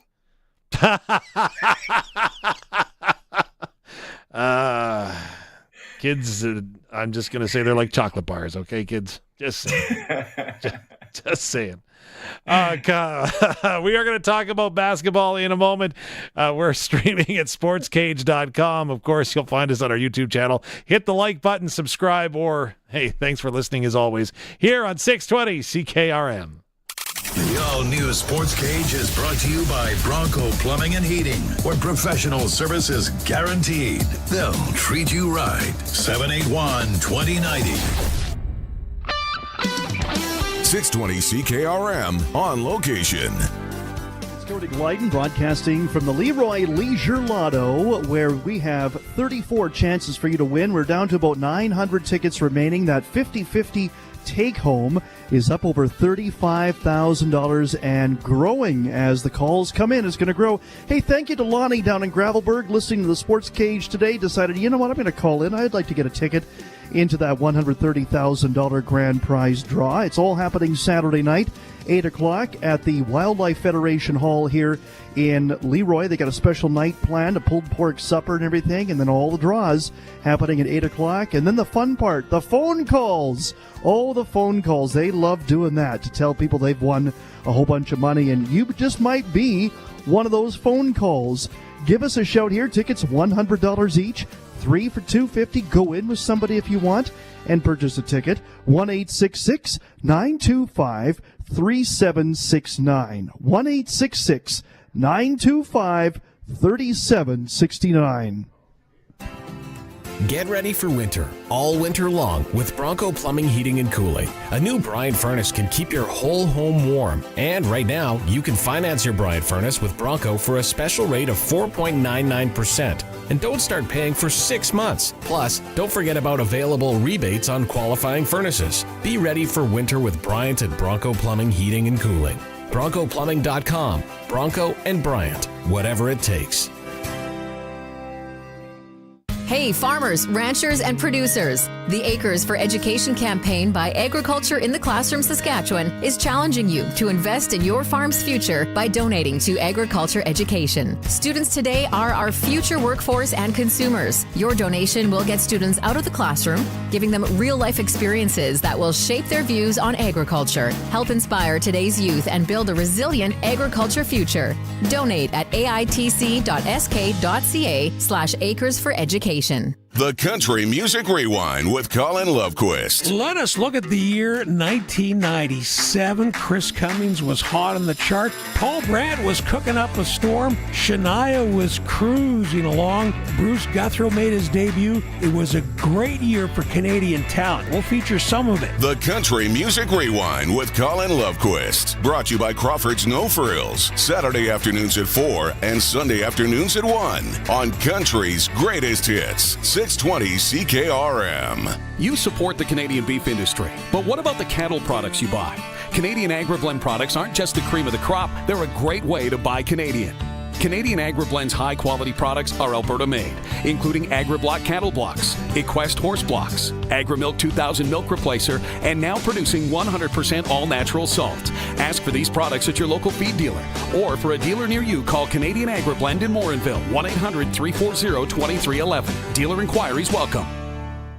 Last chance. Hospitals of Regina Foundation Home Lottery absolute final deadline is midnight tomorrow. What if you win the $1.4 million grand prize package? A Ripplinger show home with over 3,300 square feet of custom-built luxury and 25 grand cash. Don't miss the 50-50 add-on and cash calendar. There's something for everyone. Absolute final deadline is midnight tomorrow. Buy now at hrfhomelottery.com. License LR24-0046. The all-new Sports Cage continues. You can watch our live stream at sportscage.com and always on the radio. Saskatchewan's voice for local sports, 620 CKRM.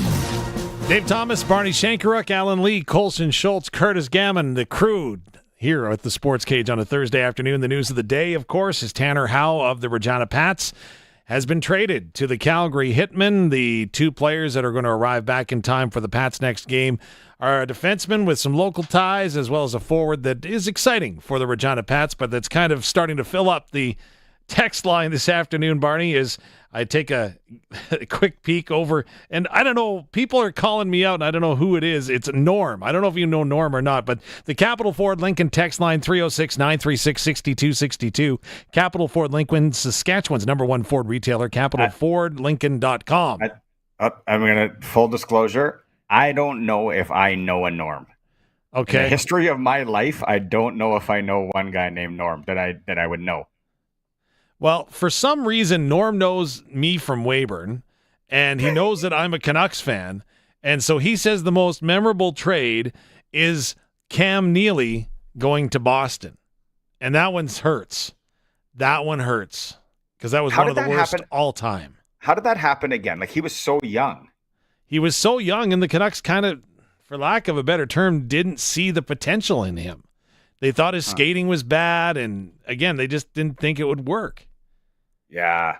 And that's another guy that people forget, that jersey, or that's where he started. Yeah. Well, and then the other one that jumps off the page too is Eric Lindros. I mentioned it earlier, right? Let's face it, Eric didn't want to go to Quebec, whatever, but really the trade that was made for him to go to Philadelphia allowed Colorado win the Stanley Cup. Yeah, like I don't know people that live in Quebec City, but I'm sure there's still people that are so angry that the team left because they were so set up after that trade. Yeah. It was, I guess the Patrick Waugh thing was the piece that we don't remember, and that was unbelievable by what was their general manager's name? I can see him. He just passed away a few years ago. Yeah, but that trade and the whole Lindros, I had a chance to interview him on the Monday Nooner podcast a few years ago, and we really talked about the World Juniors in Saskatoon. But we talked a little bit about that trade, and there was a number of reasons that he didn't feel that he wanted to go there and all that. But yeah, that one set up an organization for a long time. Yeah. Well, how about, okay, so you mentioned Patrick Waugh. Do you ever associate, when you think Patrick Waugh, what jersey is he wearing? It's not Colorado, is it? No, it'd be the old Montreal, and then his rookie year when we talked about street hockey on the program yesterday and small goalies. Yeah. When you look back, like how small he was in the net, and he challenged, and I'm not professing to be a goalie by any means, but he came out and challenged shooters so far out and was so acrobatic.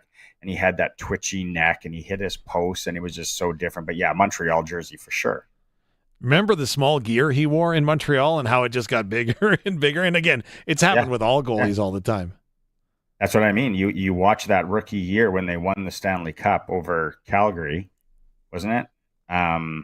It looked like he was playing. Like nowadays, if you showed up with that gear to an adult safe D division game, you would get run out of the room. And this guy was playing in the Stanley Cup final in it back in the late 80s. Okay, Jeff says, what about Nieuwendyk for Iginla? That's a memorable one. I was a Dallas Stars fan. So that one, and that's right in the heyday. That was a massive trade. And to be honest, I remember, I think I was working radio in Swift Current, and I didn't believe in Joe Nieuwendyk. I didn't like that trade at all. I thought there was other guys out there, and I can't remember who. But wow, that's just me being so oblivious. Just like when people talking about Jeremy O'Day, that was me being oblivious to all the different factors that Joe Nieuwendyk brought to that team to make it complete. Yeah. And wasn't there a time, though, where Calgary fans didn't like that? Who's this Iginla guy? Absolutely, there was. Yeah, no, it was, but that's the short for fanatic. Yeah, right? That's how fans are. Yeah, true. There's going to be fans in the seats up at SaskTel Center tonight. We are going to go and check in with the head coach of Team Canada, of course, the senior men's basketball team, hosting the Dominican Republic in a game that's a qualifier for the AmeriCup. We'll explain what that means. There's a tie-in to the Olympics, but your ears perked up when you heard that out in Leroy, Cody Glyden is working out there. Man, I tell you, those small town lotteries and draws are the salt of the earth. How many of you could you put a number on how many of those that you've done in your radio career? Oof, the number would be high, but it is awesome getting out to these communities. Like there are some that you'll never forget where you've been, right? I had a chance to go out to the Leroy one a couple times with Cody, and Cody does yeoman's work, as they say out there. Cody, I want to say hi to Leona if you see her. But yeah, and just what those small town lotteries really mean to the communities, Dave, right? Mm-hmm. Absolutely, because it allows them to keep their rinks open. It allows bowling alleys to be built. It allows ball diamonds to be repaired, golf courses. And I just love when, I can't remember the gentleman's name that just bought that. He's listening to the Sportscage. Shout out to you. Thanks so much, because that goes a long way. And it's almost like communities always helping communities, right? Like there's the Assiniboia one, and there's the Leroy one, and there's the there's some up north, and it's just people, it's communities helping communities. And I know there's a lot of people that just like to play it. They're like, it's like the lottery. And for some reason, there's people out there in this world that like to gamble. Whatever, to each their own. But they're so fantastic. The money goes a long way. And just the other thing that I remember, and being in Leroy, I was in the Aberdeen one years ago as well, down in the Southwest in the Shaunavon area, was how many people need to pull it off. And there's always the worker bees, as they call them. That's like a buzzword nowadays. How many people in that small town, or they're driving in from their farm, or they're driving in from another community, and they're helping it, and they're answering phones at 6 a.m. No, I'll stay a little bit longer because so-and-so's calving, or so-and-so's doing whatever. It's just so Sasky. Hey, to go to my Netflix series thing, there's another little Netflix series you could do on small town lotteries. You should do on the small town lodgings, shall we call it? Because you always have some great tales, like the time where I was down in Mossbank, hi to Colleen and the crew, and I stayed in the back of a women's clothing store. There's, Jim and the gang out in Fort Qu'Appelle with Fort Knox. They do a terrific job year in and year out. Or what about my favorite one of all time, and I know they don't do it anymore, but Colin Lovequist, he can attest to this one. So we're down in Radville. If you're not familiar with Radville, it's just west of Weyburn, right? Highway 13. Am I right? Yeah. My car drives itself there, yeah. So we're down in Radville, and we're staying at this bed and breakfast. So, again, fantastic. They're going to cook us breakfast in the morning. It's great. And they've just gone ahead and they've renovated it. And so the renovations that they've done is they've created theme rooms for you to stay in. So Colin gets the room that's the rider room. So that's awesome, right? You look inside, there's rider stuff everywhere. There's the pillowcases, and it's all riders. That's beautiful. One of the other people that were there, they got the romance suite, right? So it's kind of like a honeymoon suite. So, they got the satin sheets and all that stuff. I literally, in Radville, Saskatchewan, got the Just Friends room with 2 twin beds. Now, no. Tell me you cannot gauge your relationship with a trip to the Radvilles. The Radville bed and breakfast. What room do you want here? What a great theme room. I was waiting for a Radville theme room on maybe the Radville Nationals, their senior hockey team. Yeah. They could do one there. And then now it all makes sense. Colson and Curtis and Alan, you guys are there. Dave telling this story about him staying in interesting places at these lotteries. Now we understand why he wears those weird yoga pants all the time. Back of the women's yeah, the back of the women's clothing store. Yeah. Nice. Skates and skirts, by the way, just so you're aware. Was it? Yeah, it was. Yeah, no. And what did Cody say they're at? They're under 900 tickets or something that's pretty like good. that. And it's Thursday, right? There's another day. So get to fantastic. it. Great odds of winning those small town draws, by the way, too, just so you're aware. That's why they're good. That's a good point. Yeah. Less tickets, right? Less tickets, better odds. Oh, the Friends room. Just friends, not the. Just. Just remember that. All right, we're going to Saskatoon. Head coach of Canada's senior men's basketball team. He will join us in a moment. You're watching the all-new Sports Cage, streaming at sportscage.com and, of course, on our YouTube channel. And, as always, here on 620 CKRM. 620 CKRM on location. What's in my hotel room, too, is just 2 single beds here at the Leroy Marriott. Yeah, that's the same thing. So I guess I'm in the Just Friends room as well here in Leroy.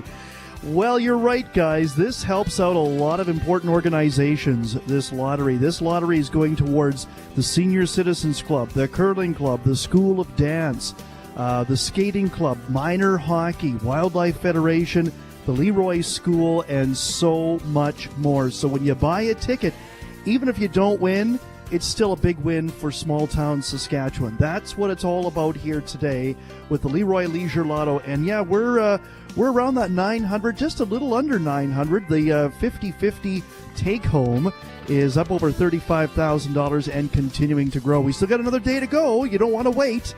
34 chances to win. Anywhere from $500 up to $130,000. 1-866-925-3769. 1-866-925-3769. Water heater and water softener rentals are now available at Bronco Plumbing, Heating and Cooling. Instead of paying big money up front, you can rent a water heater and water softener directly from Bronco without the worry or hassle. They have a long history of renting water heaters and water softeners, and they're maintenance-free. Bronco comes and does all that for you. Saskatchewan's best water heater rentals are from Bronco. Call 306-781-2090. Professional, courteous service. BroncoPlumbing.com. So, since that little ding on my car last week, I don't know where to take it. I don't even know. That's easy. Take it to Regina Motor Products. Who said that? I did. Down here. I'm Terry the Tire. Regina Motor Products Chevrolet Collision Center and SGI accredited auto body repair is a full-service collision and body shop that works on all makes and models. Just submit your claim to SGI and set an appointment to get your appraisal done. Easy. I bet you're tired after saying all that. South at Highway 1 and 6, Albert Street. RMPChevrolet.com. It's been a long day. I don't want to cook. I'm going to surprise the family with a pizza night. I'll be a hero. My family might actually pick me up in celebration and carry me around the kitchen, and they'll chant my name, and I'll be celebrated until the end of time when I... This isn't Western Pizza. I thought you loved us. Don't pizza fail. Get what they want. It's gotta be Western Pizza. Big on toppings, big on taste. And get it hot, get it fast. Western Pizza. The Sask Sport Athlete of the Month Award celebrates outstanding performances in a given month by a Saskatchewan athlete or team. After achieving a perfect score on 3 dives and setting a provincial record at the 2024 Junior Elite National Championships, Kash Tarasoff was awarded July Athlete of the Month. In June, rugby player Carissa Norston was named the 2024 HSBC SVNS Women's Rookie of the Year and Earned Athlete of the Month. To learn more and to nominate an athlete or team, visit sasksport.ca. We want your business on board for the Harvard Media online auction. It's easy. All you've got to do is provide items like gift cards, experiences, services, or whatever cool product you have. And in exchange, we'll give you a world-class marketing campaign. No entry fee or cash outlay, just a good old trade deal. That hammer could be coming down for you. Just hit up harvardmedia.com and join in on all the excitement. Terms and conditions apply. Welcome back to the all-new Sports Cage. Get social with us. Follow us on X at Sports Cage. Watch our video stream at sportscage.com and always on the radio at 620 CKRM. Dave Thomas, Barney Shankruk, the team here on the Sports Cage. We're going to head to Saskatoon momentarily. Big basketball game coming up tonight. I know you've got a big game going on in Winnipeg, but everybody is safe and sound after the roads and the conditions that were out there today. Yeah, great job by all the parents driving and bus drivers and all that. Yesterday, funny little tidbit story for you, the Regina Pats Canadians and Estevan game was postponed, and coaches made the right decision, and it was a decision also the bus company said, no, we're not we're not going. And I think that's always the right decision, right? It's just a hockey game, and it's a hockey game in November. Like, really, we can postpone things. So hopefully everybody's making it safe everywhere they're going. And I hear there's more snow on the road. Cody Glide, and you included, make sure you get home safe. Absolutely. And, of course, keep it locked right here on 620 CKRM for the latest road conditions and the storm that we're kind of tracking our way into Saskatchewan, which is going to make some Mexican basketball players on Sunday raise an eyebrow up in Saskatoon. That's because there's actually 2 international basketball games that are going to be taking place at SaskTel Center up in Saskatoon. The first is tonight. Team Canada is going to be on the court taking on the Dominican Republic. And I had an opportunity earlier to catch up with the head coach of Canada's men's senior basketball team, Nathaniel Allen. We are so pleased to be joined by the head coach of Canada's basketball team for the FIBA Men's AmeriCup qualifier that's going to be taking place in Saskatoon, Nathaniel Mitchell. Coach, thanks so much for taking some time for us. Oh, thank you. Anytime. I appreciate the opportunity to come on here and speak. Now, I'm sure that you heard about Saskatchewan winters. Welcome to it. It's here now. Yes, absolutely. Good 25 centimeters of snow. We're loving it. It's also good for our opponents. That's to say the least when you're facing the Dominican Republic and Mexico, of course, Thursday and Sunday at SaskTel Center. Well, Coach, maybe first and foremost, for those that aren't familiar with the AmeriCup, can you tell me a little bit about the event and, of course, the window that we've now entered? Yeah, I mean, the AmeriCup is basically a tournament that will be hosted this summer in Nicaragua. And this tournament is very significant. For us, it's the prelude to getting into the World Cup qualifiers, which eventually get you into the World Cup, which eventually gets you into the Olympics. So in order to qualify for those things, we need to win these games and put us in position to qualify for that tournament. So we're really excited to be here in Saskatoon and have a great home crowd and cheer us on and just us, to help us win 2 games. Now, I would suggest that there's a lot of momentum with the men's national team, especially following the performance in Paris. How do you carry that momentum over in what is a 4-year cycle? Yeah, I mean, this is a brand new quad. We got to continue doing what we feel that has worked. And I think, our overall coach, Jordi Hernandez, has done a really good job implementing a system that we want to continue to do. We continue to develop our players. Our front office with Michael Bartlett and Rowan Barrett has done a good job of continuing to recruit the players and stay within our system. So we want to do the best possible job we can to continue this momentum and keep climbing the ranks of where we are currently, which is 5th in the world, which is a lot better where we've been in the past. So we just want to continue to improve. Nathaniel Mitchell is the coach of the FIBA Men's AmeriCup Canadian squad that will be taking part on the court at SaskTel Center both Thursday and Sunday up in Saskatoon. And, Coach, obviously you don't have a lot of time to put your team together, but how do you prepare them for a couple of key games? Well, yeah, that's kind of the beauty of having continuity within our country. Players that continue to come back and sacrifice and leave their teams that are playing over in Europe, some playing in the NBA G League. And which is very important for us because they have a base of things that we've always implemented. And this goes back to ground up of our youth ages and the youth camps that we've had. We're actually blessed to have 3 players that were on our national team that won the World Cup when they were under 19 guys and now getting their chances at the senior men's team. So these things allow us to continue to have continuity, continue to grow, and we need a few practices to get ready for the team and put on a performance. As a coach, how do you prepare? Obviously, you have to get a pulse of what your team is doing and how they've prepared entering this event. But what about your opposition? You've got the Dominican Republic on Thursday and Mexico on Sunday. Yeah, I mean, honestly, I've been blessed to have multiple opportunities to be within these windows in the past 8 years. We've been able to play against DR multiple times, home and away. We have a little bit of sense of what they typically like to do, watching film and some of the players that they've had. So personnel doesn't change that much over the years. Some guys get more experience and older, some young guys come in. So we have to use our experience from the coaching and the player side of it to be able to prepare for these games. And for me, diving into film and watching it multiple times is where I go. So I'm just excited for the opportunity to continue to help our country grow. Well, it's exciting that you mentioned the experience with your resume. Boy, it speaks for itself. Time in the NBA with the Hornets and the Raptors and Milwaukee Bucks as well. The G League and coaching in China. How does a guy from Toronto end up coaching in the Chinese Basketball Association?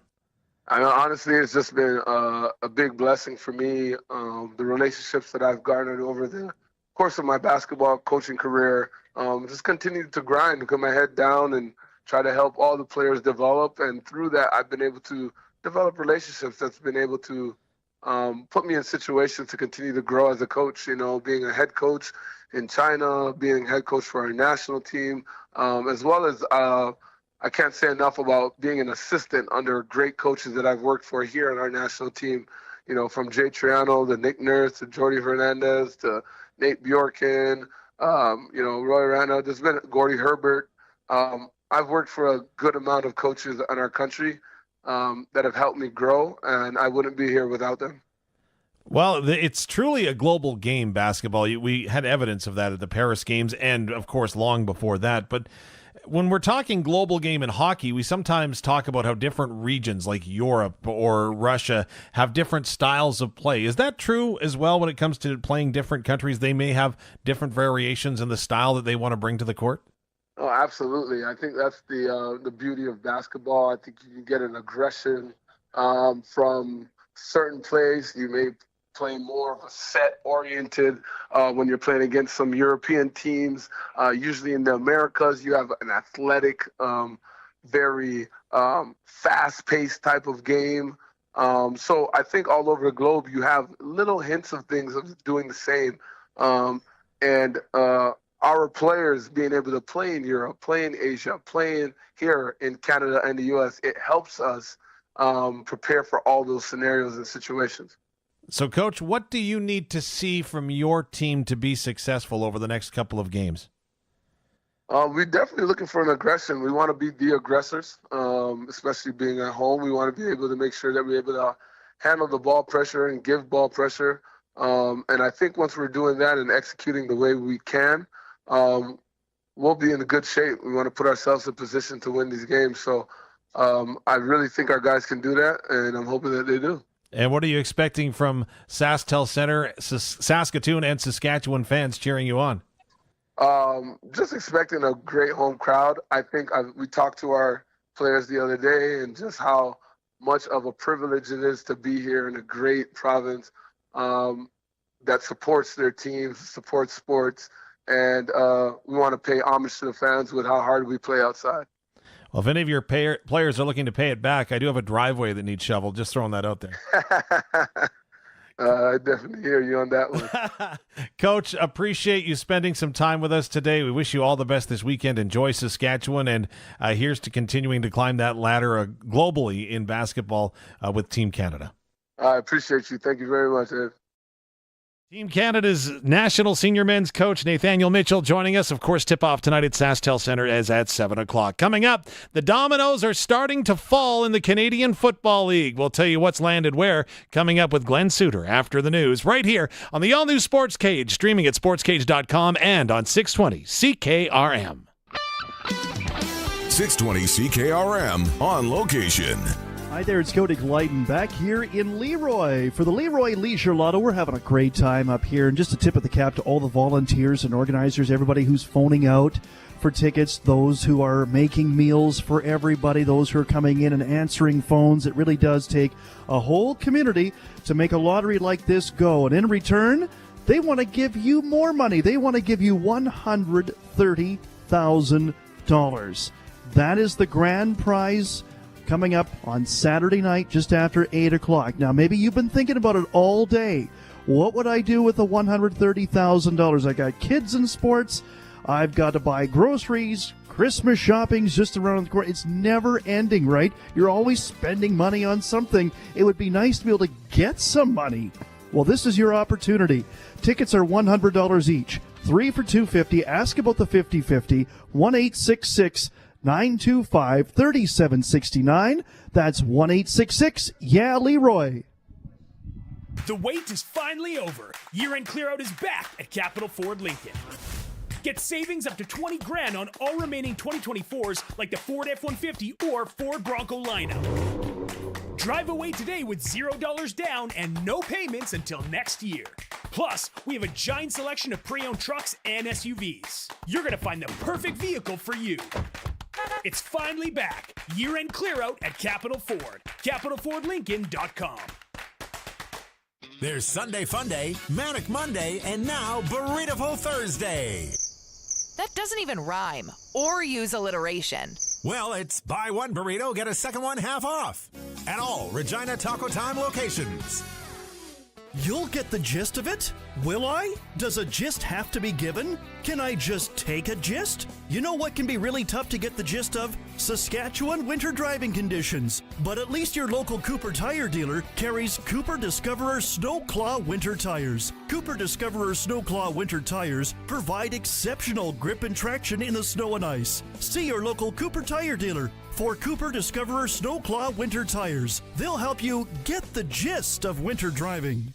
Discover huge deals on the best clothing at the Black Friday sale, on now at Bass Pro Shops and Cabela's. Save 30% on Carhartt men's Rain Defender hoodies and women's Tencel crew neck or pullover sweaters. And stay warm outdoors with up to 50% off select outerwear from great brands like Guidewear, Cabela's, Columbia, and more. Be ready for any weather with clothing from the Black Friday sale, on now at Bass Pro Shops and Cabela's. See online for more details. At the cabin or on the farm, Access Rural Internet gives you speed and service you can rely on.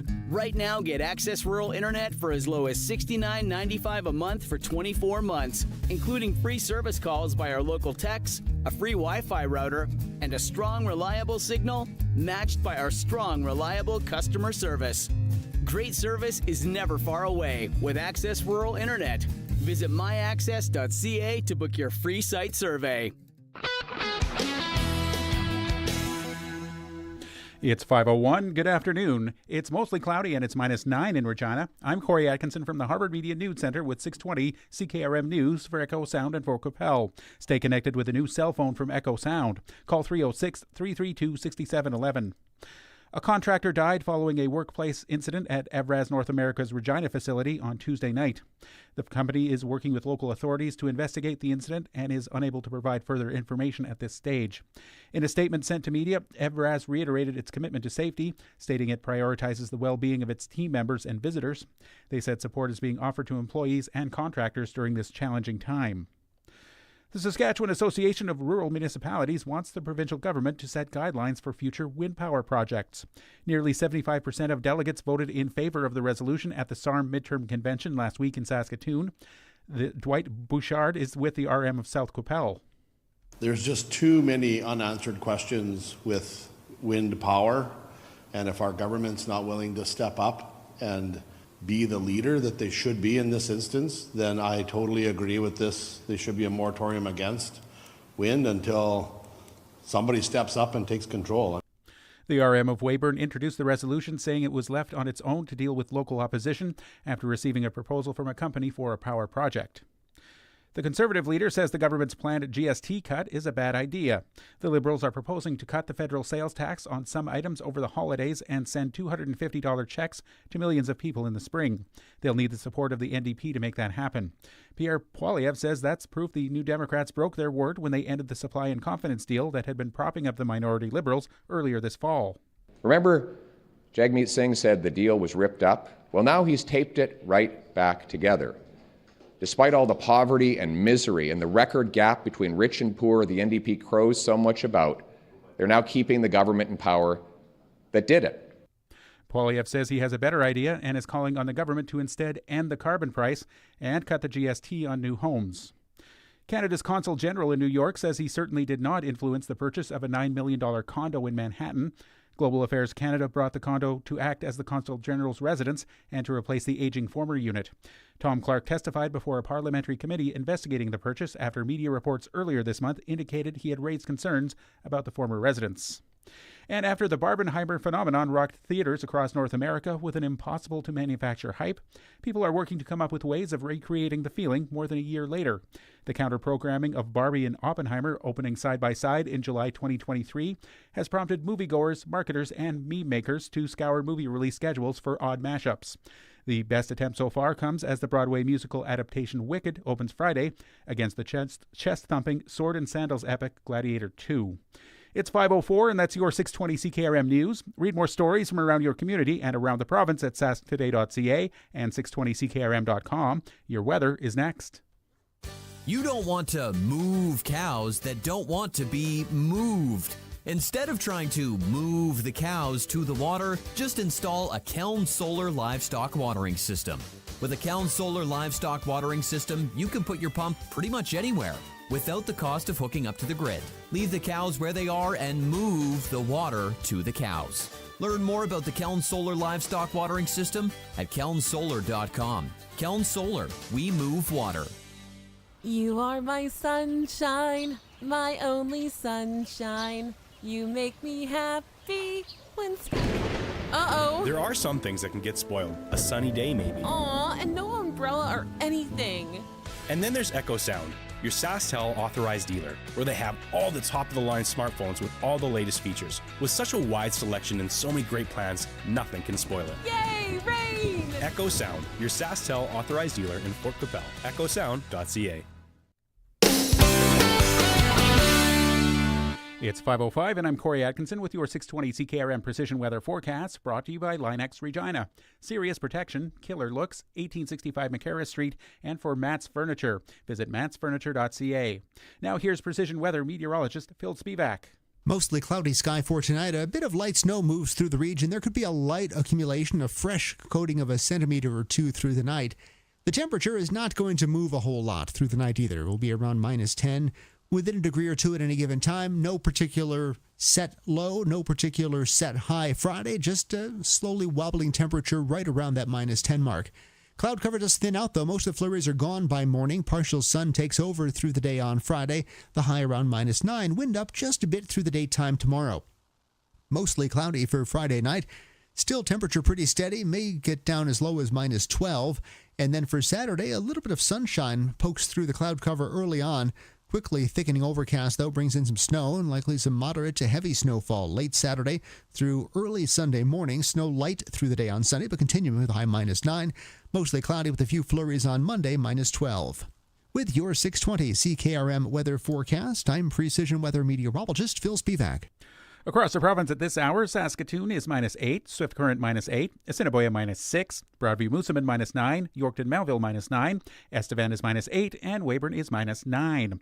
At this hour in Moose Jaw, it's cloudy. Winds are from the southeast at 18, and it's -9. Regina is mostly cloudy. Winds are from the southeast at 14, and it's -9 here as well. For more local news that matters to you, subscribe to the daily newsletter at sasktoday.ca.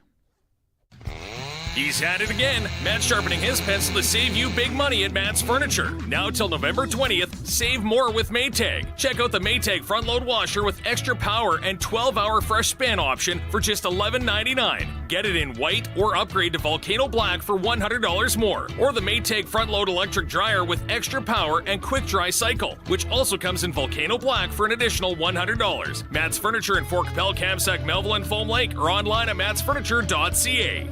When you want the best for your truck, you want Line-X. Your truck has withstood the harshest elements Saskatchewan has thrown at it. Rocks, gravel, rain, sleet, and snow, and left with no chips, no rust. Line-X protective coating keeps your truck's bed liners, rocker panels, and bumpers looking like brand new. Don't settle for Brand X. Go with Line-X. It's serious protection. Come see why everybody loves taking their truck to Line-X Regina for their rocker panels, bumpers, and more. Line-X. Make your truck complete. 1865 McCarra Street. Broadcasting from Century Studios in downtown Regina, Harvard Media presents the all-new Sportscage, where Saskatchewan comes to talk local sports. Brought to you by Access Communications, trusted in rural Saskatchewan for internet, TV, and home security. Be a part of the show. Call 1-866-767-0620 or text 306-936-6262. The all-new Sportscage. Streaming at sportscage.com and on the radio at 620 CKRM. Dave Thomas filling in for Barney Shankaruk on this Thursday. Barney had to get to the store and buy more knitting yarns, so he'll take off for the rest of the night. Leave us in charge. It's Alan actually in charge, with Colson Curtis and I just kind of handling things from here in the studio. Of course, big news in Regina today. The Regina Pats trade captain and Pittsburgh Penguin prospect Tanner Howe to the Calgary Hitmen. If you missed it, you can read about it at sportscage.com. We'll have more details on that coming up. Head back to Saskatoon with international basketball before 6 o'clock. And yes, CFL news. Speaking of trades, yes, Tanner Howe was a big trade today in Regina. And it's not often that you can predict a trade coming, but we now can in the CFL. With the help of Glenn Suter. The all-new Sports Cage with CFL and Saskatchewan Roughrider legend Glenn Suter is brought to you by Quality Tire. With 9 locations across Saskatchewan, visit qualitytire.ca.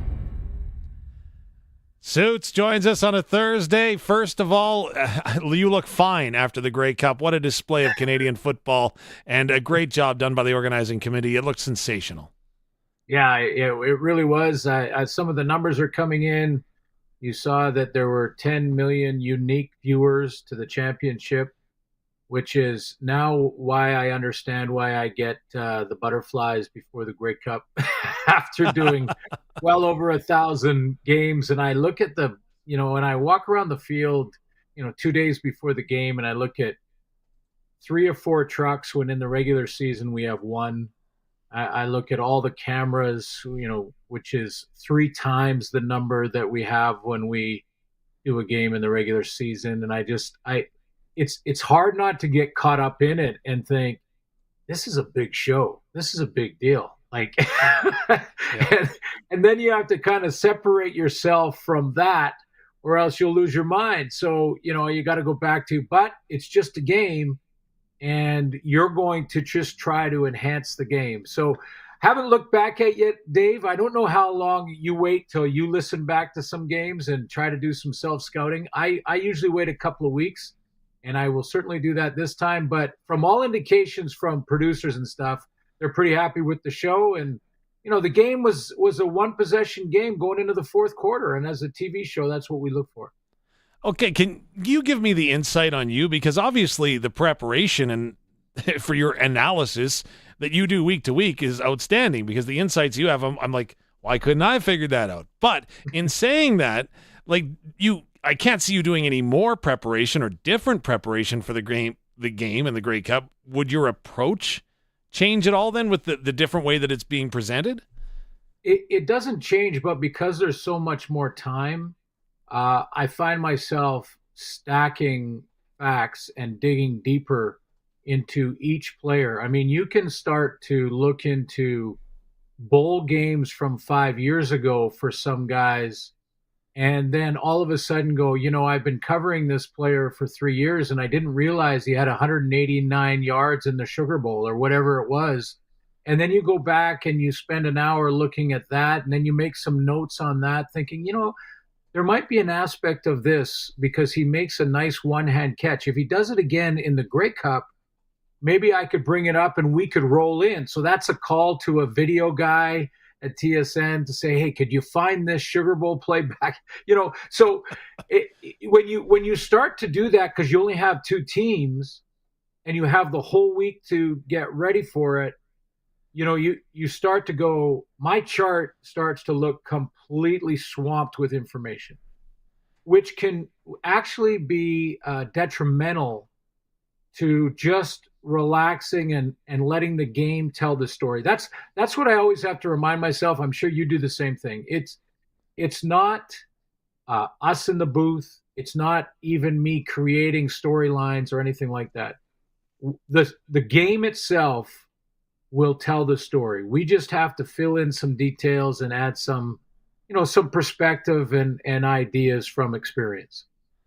So, over or under 3 video guys at TSN that see your number come up and have got you blocked. I do not want to you're out in British Columbia. We've been talking trades throughout the show with the big one done by the Regina Pats today, but there's a guaranteed one coming from BC. Apparently, Mr. O'Day hasn't received a call from his colleague in BC just yet, but is this strange coming right out and saying, yeah, we're trading Vernon Adam? I don't. It's different, no question. I found both Ryan Rig Maiden's first press conference and Ed Hervey's first press conference in Edmonton very interesting in how, let's say, edgy they were in being honest and transparent and open. And Rig Maiden saying, "Yeah, we're going to trade Vernon Adams." Like, and yeah, I remember back to Mark Trestman and what was his name? Not James Franklin. He was a quarterback that was the up and comer in Edmonton that everyone thought was going to be the next guy. And he ended up with in Toronto with Mark Trestman and Ricky Ray. And on the phone call, the press said, "When is he going to become the starting quarterback? When are you going to mention that?" And he said, "Whoa, Ricky Ray's our starting quarterback. The other kids on our roster are going to have to make the team first. Then they move into the number 2 spot, and that's where they sit. Well, our quarterback runs our team." And that press conference alone, I guarantee Ricky Ray heard. And it empowered him to be the leader of that team. That year was the 100th Grey Cup that the Argos won. And I think about sorry, it was the Grey Cup they won in Ottawa, not the 100th. But it was the thought being that Rig Maiden is saying Nathan Rourke's our quarterback. And Nathan will have heard that through this announcement that VA will be traded. So there's no speculation. There's no issues. And I also thought it was very interesting that he said, "Oh, and Vernon Adams won't have a say in where he's traded. We will do what's best for the organization." I love Vernon Adams. A lot of people do. I'm one of them. I'm top of that list. I've sang his praises every time we've done a game. I think he's a fantastic leader. But I think it's great for everybody involved, including the quarterbacks, to be clear and concise. Let them know that this is the direction we're going. And you're going to give now Nathan Rourke a chance to take that responsibility, formulate his plan for the offseason, and get ready to lead a football team in Vancouver. And wherever VA lands, maybe Calgary, who knows? Edmonton might be, a consideration. And the only reason I say Calgary, I'm not saying it from inside information, Dave. I'm saying it more from just reading tea leaves. Is that with Calgary moving on at quarterback, VA doesn't want to, I don't think, go too far away from Washington. I think he'd love to stay in the West. He'd love to stay as close to Vancouver as he could. And there's some interesting coaching dynamics in Calgary that might work well for VA. So having said that, as an athlete, as a broadcaster, as you name the business you're in, you always want to operate from a position of strength, correct? So you mentioned it, and I'm bang on, right? So you're helping out your athletes, you're helping out the organization. Everybody knows which direction you're going in, but haven't you also hamstrung yourselves a little bit saying, okay, we are moving this guy, which basically everybody knew anyways, but are you still dealing with or from a position of strength when it comes to trying to get the most in return for the asset you want to move? I don't think so, really. And the reason I say it is because I think most of the teams in the league knew that was happening anyway. I mean, they'll take. It'll depend on how many teams. The competition comes and how many teams will be interested in Vernon Adams. That's going to be what dictates sort of what the Lions can get in return. It really has nothing to do with some sort of mysterious secret as to which guy they might be moving, Nathan Rourke or VA. And I think everybody in the league knew it was going to be Vernon Adams, including Vernon Adams. So this just cleared it up completely. And it basically said to all the other teams that might be interested, give us your best offer. We're moving Vernon Adams. I don't think there's a problem. I don't think you play games with that, especially when you're dealing with people's lives. I mean, Vernon Adams knows he's got to be prepared to move. And I think I just saw him on Twitter. There was a lady on Twitter that was saying she needed a ball signed or something for a charity.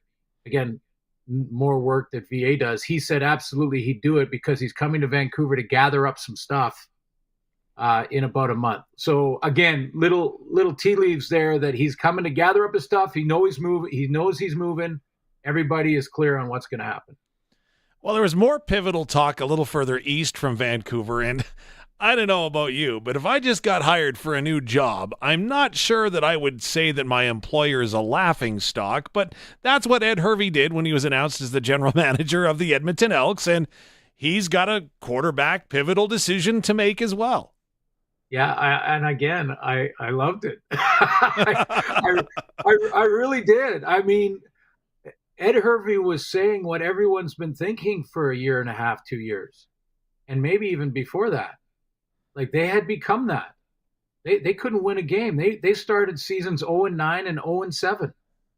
And the way they were mishandling their quarterback situation, waiting till 0-9 before they decided maybe we should try something different at quarterback, and waiting till they're 0-7 to do the same. He was also asked, and this was important, Barney and I talked about it on Tuesday, the first question, or one of the first, was, what about Trey Ford?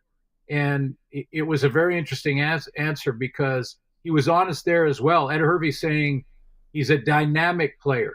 He's a player that scares you when he starts running around. And I don't know him well personally, so that's what we're going to do over the next little while. We're going to get to know each other. He wants to hear from Trey himself as to what's gone on in Edmonton. And I can tell you that's going to be a very revealing discussion. That I know for a fact. I won't go any deeper into it than that. But that will be a very interesting discussion when Trey Ford talks about how he's felt with what's gone on over the last couple of years there. And I also thought it was interesting that Hervey finally said sort of, hey, if we can find that common ground, and in other words, he's saying, I'm not just going to let Trey Ford dictate how I feel about it. I'm going to wait, listen to him. Then he's going to hear my expectations. And then if we can come together somewhere, we give this kid a good opportunity to compete for the starting job in Edmonton. That's all Trey Ford's ever wanted. And I think he deserves the right to, from what we've seen so far in small sample sizes, he deserves that. He deserves it. And he's a dynamic guy. Forget the Canadian part, which is obviously great for selling tickets, but forget that. Just as an athlete, this kid is special. Glenn Suter joins us, and Suits, before we leave talking about Edmonton, I do have to throw a little curveball your way. There's a lady named Teresa, works at Mosaic Stadium, and she asked me a question, and I actually said that I would forward it along to you. So here's us doing it over sportscage.com or on the radio. Her question pertained to Ed Hervey, who was an employee in Hamilton. How was he able to leave Hamilton for what would seem to be a horizontal move as the GM in Hamilton to the Edmonton Elks organization? Well, there's no hard, fast rule. I think, every organization would have their own sort of way to handle something like that, to give a person or a player, how many times have we seen a player that may get an NFL opportunity that may be in the middle of his contract? I know there's some teams that sort of have an official way to do that. Some teams that'll just say, no, we would let a guy go and do that if he had a chance to make life-changing money doing the exact same thing he's doing up here. Why would we hold him back from getting that opportunity? I think once you see lots of movement in that, that's why league rules come in when it comes to players.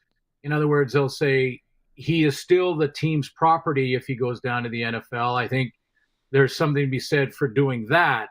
But it could be as simple as the organization looking at Ed and saying, look, that's where you used to play. This is an opportunity to be in charge of the team, to run the team the way you want to run it, through all the life lessons that he's had since the first time he was in Edmonton, and evolving the way he's evolved. I thought he was interesting in how he described that too. He goes, I'm really, really fiery, but I'm much more calm. and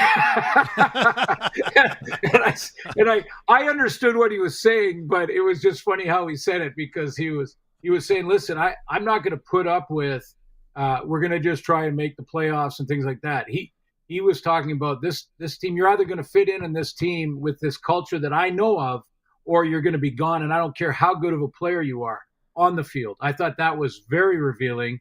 And then he also wanted to let us know that he's not the guy who's going to lose his temper in a press conference or on the field or something like that. He has evolved from, the early days that we saw a little of that. So, yeah, I think to answer the question is basically it could be as simple as an organization saying, look, this is a really good opportunity for you. Forget your contract.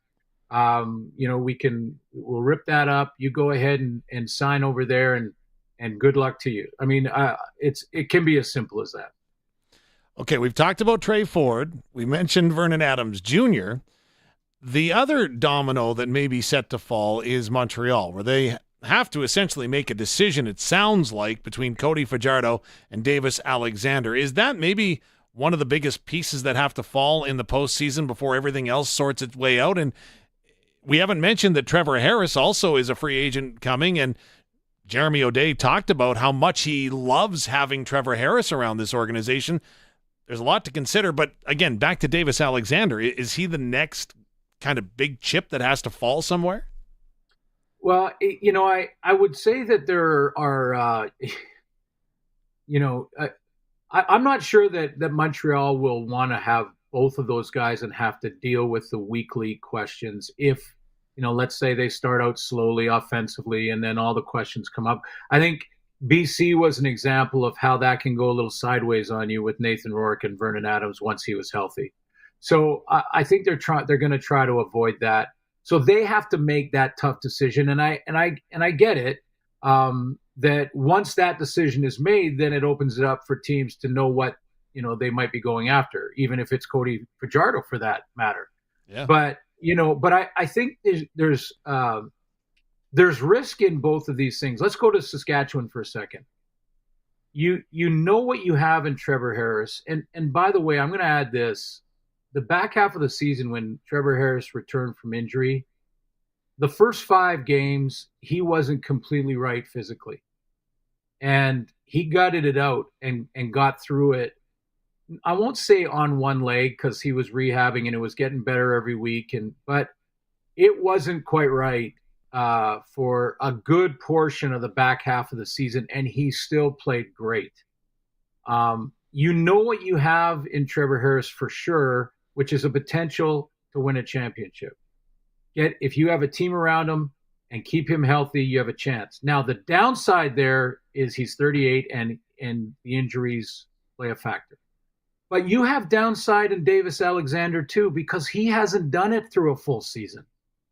There's a huge unknown there. And I think Davis Alexander is going to be a great player in the league, as I do with Nathan Rourke, as I do with Trey Ford.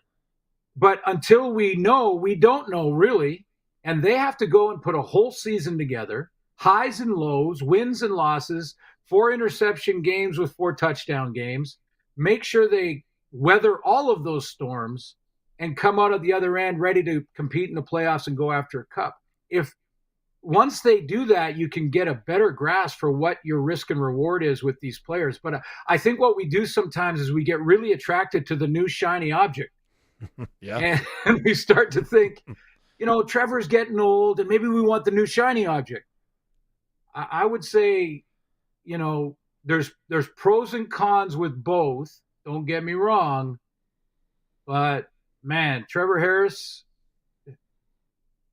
I would be very reluctant to go crazy finding a guy that hasn't really done it yet and take that chance when you have Trevor Harris in your room. Not to mention all the stuff that he can do off the field for you as a leader in the locker room and bringing that group together.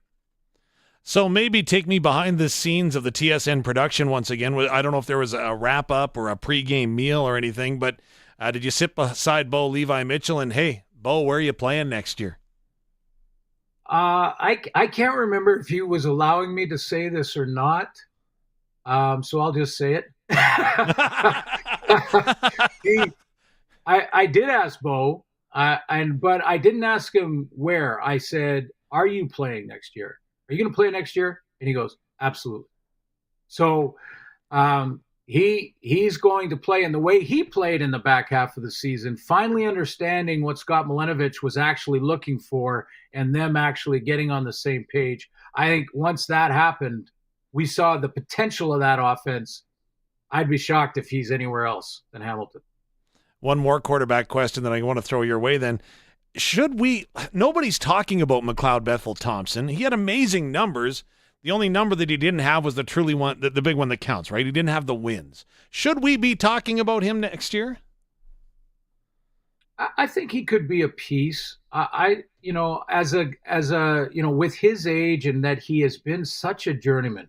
I mean, when we're talking about Bo and we're talking about McLeod Bethel Thompson, those are two very different categories. One guy is going automatically into the Hall of Fame, MOPs, MVPs of Grey Cups, champions, rings.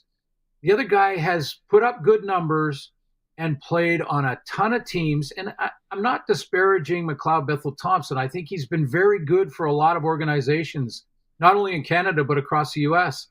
But to make him your guy to start the season at his age, I don't know. You can be young and up and down with a high ceiling of potential. I'm not sure you can be 38 and up and down, or what is McLeod? I think he's 38, 39, and up and down. 36.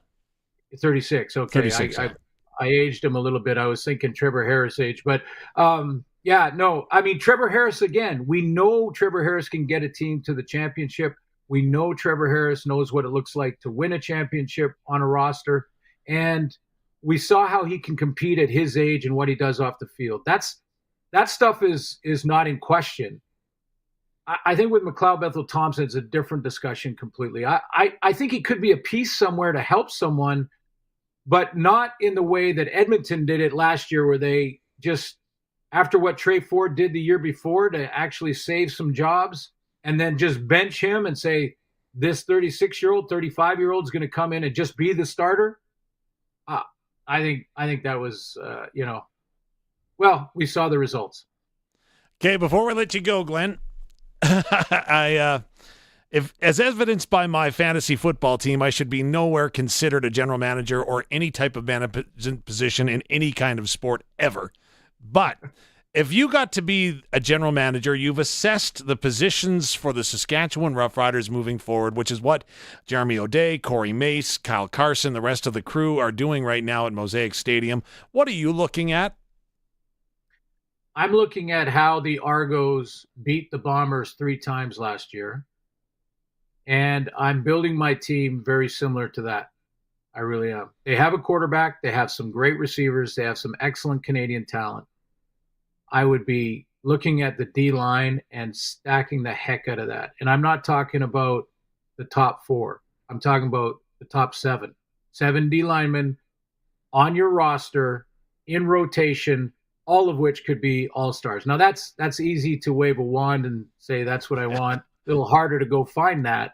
But in free agency or wherever it may be, find the best 6 or 7 D linemen you can possibly find, build it that way, make them very physical on the line of scrimmage and hard for any quarterback, including the Bombers, because let's be honest, that is still the team. If you want to get to the Grey Cup out of the West, you got to beat Winnipeg. Back in the day, it was Calgary and Doug Flutie. Now it's Winnipeg. And it still probably will be coming out of training camp next year. So that's how I would be looking at it in free. Well, we'll talk a lot about free agency as we get closer and closer, Dave. But, to get more specific, but look at the Toronto model, how they built their team, and build your team very similar.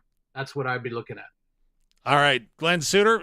Hey, you know what? The Regina Pats made a big trade today. We've been talking about memorable trades. Of course, in Riderville, Ronnie, of course, was acquired by trade. Darian Durant acquired by trade. In Vancouver, the Canucks made the biggest blunder of all time, getting rid of Cam Neely and even trading Trevor Linden. Any memorable trade that sticks out in your mind back in the day ever? Or from ever? I used to, as a kid, sort of like the Canucks. I certainly watched them a little bit. I'm a hockey fan like every Canadian. And when they traded Trevor Linden, that was it. I was done. I was a free agent as far as my fandom for an NHL team. It turned out to be the Nashville Predators because my son went down to Nashville in school. And I went to a bunch of Predators games, which were like, honestly, like $20 right on the top of Broadway. It was like awesome to go to see the NHL in prime seats with Tim McGraw playing in between periods. Like it was crazy, but it became the Predators because of that trade. Trevor Linden was the heart and soul of this team in Vancouver. I don't know. That was awful. Glenn, love the insight as always. Take care. Again, terrific job on the Grey Cup broadcast. We'll talk to you soon. Okay. Thanks, Dave. Glenn Suter joining us on the all-new Sports Cage. Coming up, we head back to Saskatoon to talk some basketball, and we are going to get some more thoughts. And bull riding, Colson, you tell me? Bull riding. All right. It's all coming up here. It's the all-new Sports Cage, streaming at sportscage.com and live on 620 CKRM. This is Country Gold with Steve Harmon, your home for the country hits of the 80s, 90s, and 2000s. Hello, I'm Steve Harmon, inviting you to join me for Country Gold. Each week we play country favorites from the 80s, 90s, and 2000s, and we check in with the stars who made them, too. This weekend on Country Gold. Country Gold, brought to you by Trent Dickin and his experienced team at Flooring Superstore. Saturday mornings at 6 and Sunday afternoons at 4 on the Voice of Saskatchewan, 620 CKRM. 620 CKRM on location. Well, we just got an update here on ticket sales for the Leroy Leisure Lotto. We're now down to, a little under 870 tickets remaining. A little under 870 tickets. We started at over 1,200 this morning, and now we're just over 800 tickets, and that 50-50 jackpot is now up over $35,000 take home. So pretty good. And as the calls come in, that 50-50 is going to go up and up and up. So when you call in, make sure you ask about getting your 50-50. Now, $130,000 is the big grand prize. Well, one of the options, anyway. There's that leisure package if you want that instead. Second prize is that 7-person hot tub, or $10,000. And third prize, $5,000. Many other cash draws to be made. 1-866-925-3769. 1-866-925-3769. Greenhouse gas pollution heats the planet and threatens our nature. Canada's carbon price is designed to reduce this pollution in order to protect our environment. And the Canada Carbon Rebate gives money back to Canadians. In Nova Scotia, an individual gets $412 this year, with a bonus for those in rural areas. Have it both ways with the Canada Carbon Rebate. Find out how it works and how much you could receive at canada.ca/carbon rebate. A message from the Government of Canada. Sometimes everything can look perfect on the outside, but inside, things could definitely be better. Luckily, Freeze Tobin has everything you need to finish those indoor renovations this fall. That's right, interior reno season is here. So head to Freeze Tobin for all the installation, drywall, interior doors, baseboards, and casing materials you need to make your home cozy and welcoming for the long winter months that lie ahead. Visit freezetoman.com or see them in Regina or Fort Capel. Freeze Tobin. Let's get you building. Wondering what your equipment is really worth? Hi, I'm Riley McChesney from McDougall Auctioneers, your go-to appraisal experts. With our finger on the pulse in today's market, we offer the most accurate, up-to-date valuations for your machinery. Planning to expand or thinking of selling? Get the real value of your equipment with McDougall Auctioneers. Over 42 years of expertise at your service. Call us at 1-800-263-4193 or visit us at McDougallAuction.com. We're celebrating Black Friday at Crestview, and you do not want to miss these deals. 2024 Ram 1500s for as low as $169 a week plus tax.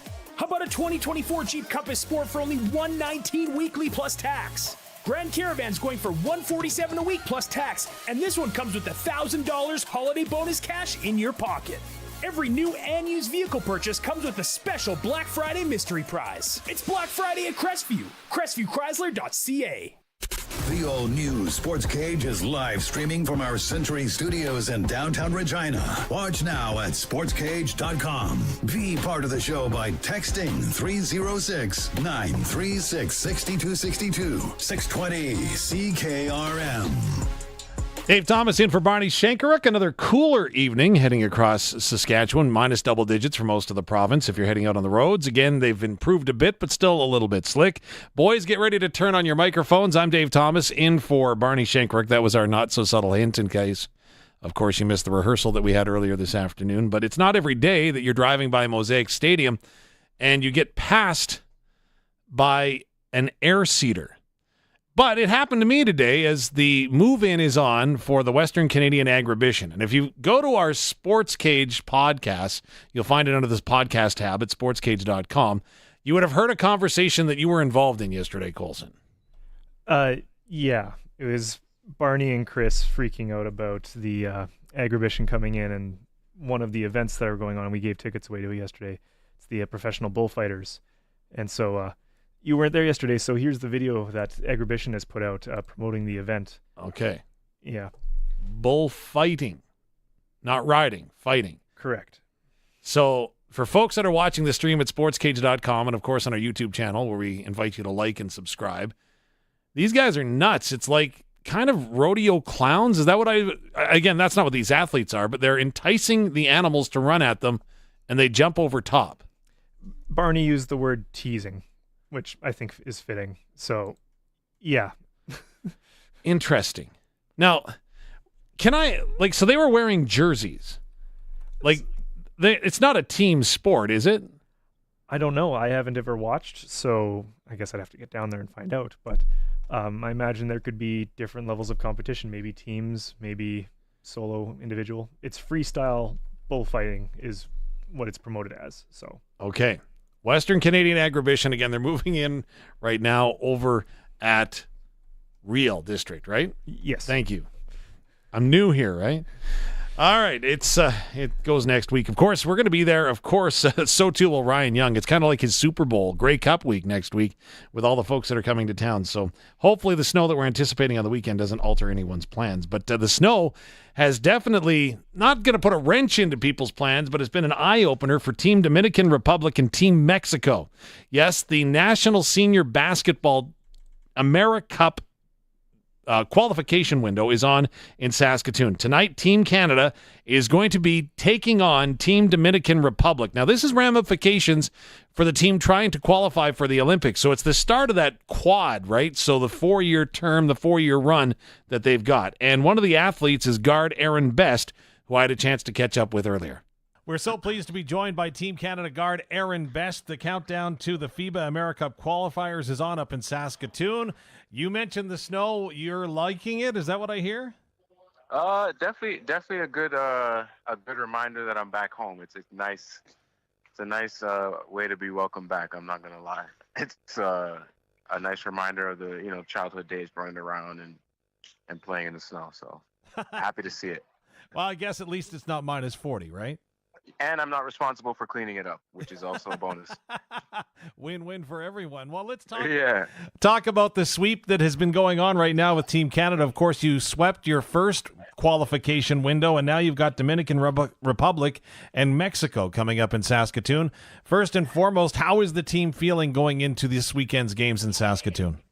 We're feeling great. Great group of guys, great staff. We're just all excited to get a chance to compete together again. Well, if my information is correct, you'll be playing games 21 and 22 with a maple leaf on your chest. What does that mean to you? It's an honor. It's an honor. Anytime I get the call, I take that very seriously. I love to play, for Canada, and to get a chance to do it with, people I've grown up playing against and playing with, makes it even more special. Well, maybe take me through your journey. I know that you went to Ryerson and now playing some pro in Poland. How does that happen for a kid from Scarborough? Man, lots of hard work and had a lot of great coaching along the way. Great coaching. My family has been, truly one of the best foundations I've had in my life. And just dedication, hard work, and I'm very blessed to be able to, to be where I am. Aaron Best from Team Canada. Of course, they'll open up the FIBA AmeriCup qualifier tournament in Saskatoon against the Dominican Republic on Thursday. And I guess being a child of the 90s like you were, would that mean that the Toronto Raptors were maybe the influence as to where you took your athleticism and the sport you wish to pursue? Absolutely. I was a huge Vince Carter fan growing up. And yeah, that's a lot of the reason why, I kind of fell in love with the game, and yeah, that was pretty much it. It was pretty much over from there. Now, in Saskatchewan, we're fortunate enough to have exposure to the Canadian Elite Basketball League. We don't get the NBA game, though, as much, but you're coming in and you'll be performing in front of a lot of youngsters who will be looking towards you as being their Vince Carter. Does that sink in? Does that make you feel any different kind of way? Honestly, I try to just live in the moment, and it's amazing that I could be in that kind of a position. I honestly don't think about it like that too much, but when you put it that way, yeah, it's pretty awesome to be in that position to, give back in that way. Because I know how much it did for me. So it's definitely amazing to be in that position. Aaron, what goes into preparing for this weekend? Obviously, there's a physical and a mental component, and you don't get to be with your teammates for weeks on end and leading up to the event. How does that work for you? Just a lot of scouting, a lot of watching film, and a lot of watching film and walkthroughs, and it's a lot of information. But we have luckily a great group of guys, and we pick up on things pretty quickly, and I think we've been able to move along at a great pace and kind of pick things up as far as what we want to do. So I mean, we're very fortunate in that way. Like, we have a big player pool of guys who have pretty much all played together at some point, and we have that level of familiarity which helps us in these short windows. And does that familiarity then also breed continuity in the fact that gelling and becoming a team and having that chemistry is easy to build or pick up right where you left off? Absolutely. That was kind of the design of this once we started doing the windows, and I think we've been able to be pretty successful at it. There's a lot of momentum from what this team was able to accomplish in Paris at the Olympics, and now I know that we're starting a new 4-year cycle. What does it mean to you to be at this part of the process, marching towards LA in 2028? It's huge, man. We all understand that it's one big team, and we might not all get a chance to play on that 12-man Olympic roster, but we all understand that this is an integral part in getting there. So definitely an honor and something I don't take lightly. Aaron Best is joining us from Team Canada. The FIBA America Cup kicks off, or I guess I should say tips off, at SaskTel Center Thursday night, continues on Sunday when you take on the Mexicans. Let's talk about the Dominican Republic, though. What can we expect as fans to see from them coming to the court? What are they going to bring? What are they going to challenge you with? Very tough, very physical team. Also got a lot of talent. We've had a lot of games against them in the past, and but yeah, very, very tough, very physical team, and definitely going to be an exciting game. So what are they going to see from you and the rest of Team Canada? I mean, just we just try to play tough on defense and try to make everything as difficult as possible. That's our focus, and that has been our focus, and that's going to be something that we focus on going forward. So playing in Poland and at Ryerson, obviously you have played in front of large crowds before. What are you anticipating from the crowd in Saskatoon? Oh, lots of energy, lots of support. Looking forward to it. Well, you said that you weren't going to clean up any snow, so I won't throw out the offer to come see my driveway. But as long as there's a seat open, I'll be cheering you on at SaskTel Center this weekend. I appreciate you doing this and taking some time for us, Aaron, and all the best going forward. Appreciate it, man. Thank you. Aaron Best joining us from the men's national basketball team. They take on the Dominican Republic tonight, 7 o'clock at SaskTel Center. Then 2 o'clock Sunday afternoon, the Canadians will play the Mexicans. Again, it's a window. It's an opportunity to qualify for the America Cup, which then can lead to the World Cup, which then can lead to the Olympics. Yes, the journey begins in Saskatoon tonight. Again, tip-off at 7. Coming up, we're headed back to Alberta. We will hear from a guy. You know what? It's almost quitting time. And, well, this guy is just starting a new job, but he still took the opportunity to diss his new boss. We'll tell you about that coming up. It's the all-new Sports Cage on sportscage.com and 620 CKRM. 620 CKRM on location. Hi there, it's Kodik Leiden. We are in Leroy tonight for the Leroy Leisure Lotto. Just taking a look at some of the ticket numbers here. We're just over 800 tickets, something, 872, but I know we're below 872 now. And that 50-50 take-home is up over 35, almost $36,000 and continuing to grow. Been getting lots of calls from Balgony, Edwin and Balgony. Thank you so very much for the phone call. We've had calls from Lemberg and Glentworth and Gravelburg, Assiniboia, Fort Qu'Appelle. Hey, keep those calls coming, all right? We need more calls from Regina because I know we all would love to win $130,000. It's out there. We just got to try and grab it. And it all starts with a ticket. One ticket is $100, 3 for $250, 34 chances to win money, anywhere between $500 all the way up to $130,000. 1-866-925-3769, 1-866-925-3769. This winter, make sure you have tires that are ready to handle the snowy and icy roads and get them at Quality Tire. If you don't have winter tires, this is the time to get them. At 7 degrees Celsius, the rubber on all season tires start to harden in the cold. With winter tires, you'll be able to stop sooner and avoid the accident in front of you. And start driving quicker in case the car behind you doesn't have winter tires from Quality Tire. With 9 locations across Saskatchewan. QualityTire.ca. Get set for the holidays with great gift ideas at the Black Friday sale on now at Bass Pro Shops and Cabela's. Help them keep their valuables secure with up to $1,000 off select Cabela's gun safes. And take them fishing with $100 off the new Bass Pro Shops XPS 8x14 Pro Thermal Hub Ice Shelter, featuring 124 square feet of fishable area. Give them an unforgettable gift this year from Bass Pro Shops and Cabela's Black Friday sale. On now. See online for more details.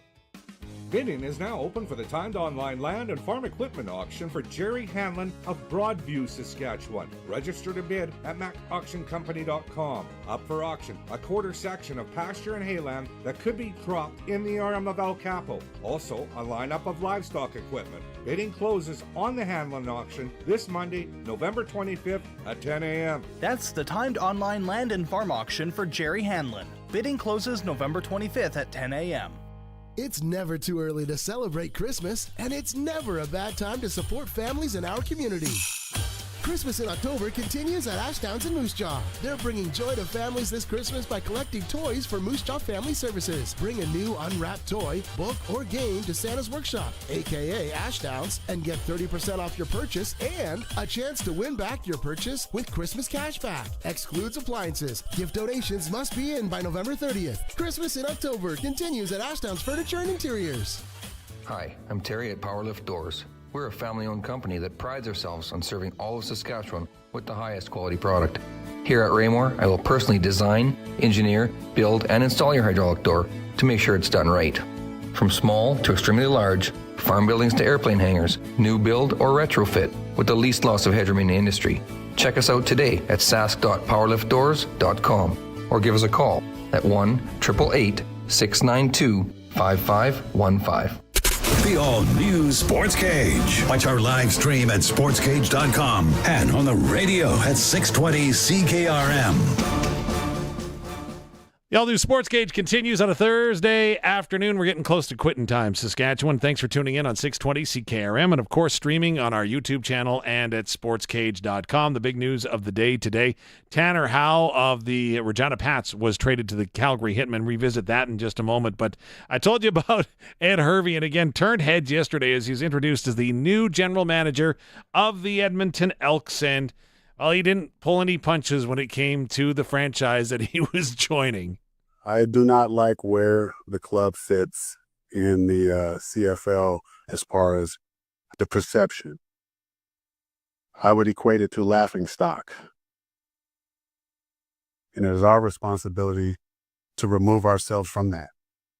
And I can assure you, I am going to work tirelessly to make that happen with the staff that I bring in, with the coaching staff that comes in, and the players that play here.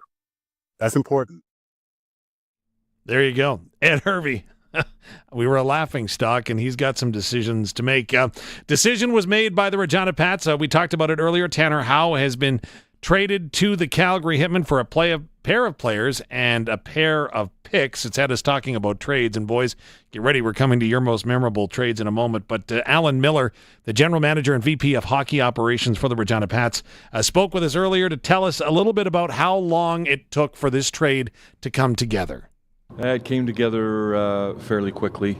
So, I think we started talking about Reese Hamilton late last week with Calgary. It culminated in some different discussions. We had conversations with Calgary yesterday that indicated that Hamilton was going to be moved yesterday. They had a priority on the deal we were talking about. But had made it clear to us that if we decided to pass or move on, that he was going to be moved in another deal. We collectively as a group, talked, evaluated the trade, continued to do our homework and research, and we had a deadline with Calgary at about 6:15, 6:30 last night, or they were going to move on, and we decided to move forward. We just felt that I'll start with the draft capital, continuing to add valuable draft capital to what we're trying to build here. I think Dante states it in the release. We now have 15 picks in the first 3 rounds of the next 3 drafts. That includes 5 first-round picks, 6 second-round picks, and 5 third-round picks. That's going to give us, great flexibility and great options. When we got to a point where a player like Keats Fawcett was in the deal as an 18-year-old, had a great rookie season, set 19 goals last year, plays the game hard, skates well, softens the blow on taking Tanner Howe out of our lineup and, keeps us somewhat competitive this year. And then, when it came to Hamilton, 4th overall pick in the Bantam draft, played, was with the under-18 team in April at World Championships to get that experience, won gold on the Hlinka team, highly rated for the NHL draft, playing in next week's CHL USA Top Prospects game. Players like that don't usually come on the market at 17 years of age, and we just felt with what we're doing here and the fit in terms of our blue line moving forward, that we had to move forward and capitalize on the offer that was made and the situation with Hamilton being part of it. So Tanner Howe to Calgary for a pair of draft picks, 2nd and 3rd rounder, as well as forward Keats Fawcett and defenseman Reese Hamilton going the other way. Again, we've been talking about trades. John, the Habs fan, says that he recalls the Russ Courtnall for John Kordic is his most memorable trade.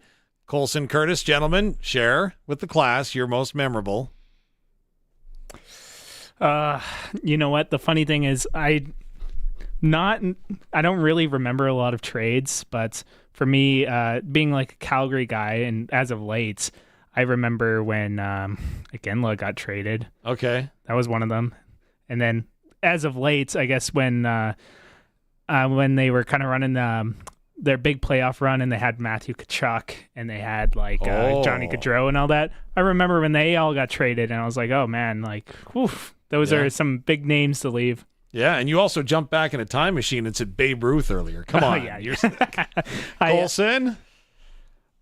This wasn't a trade, and it shouldn't have been, but when Chris Jones let go of Dressler, because I feel like that should have been a trade, right? Yeah. You would get something for him. You would get a lot for him, but it wasn't even that. They just let him go, and I grew up watching Dressler, right? He was one of my favorite players, so that one just stings. Alan, are you sharing with the class or you're good? I didn't ask. Yeah, sure, I'll do it.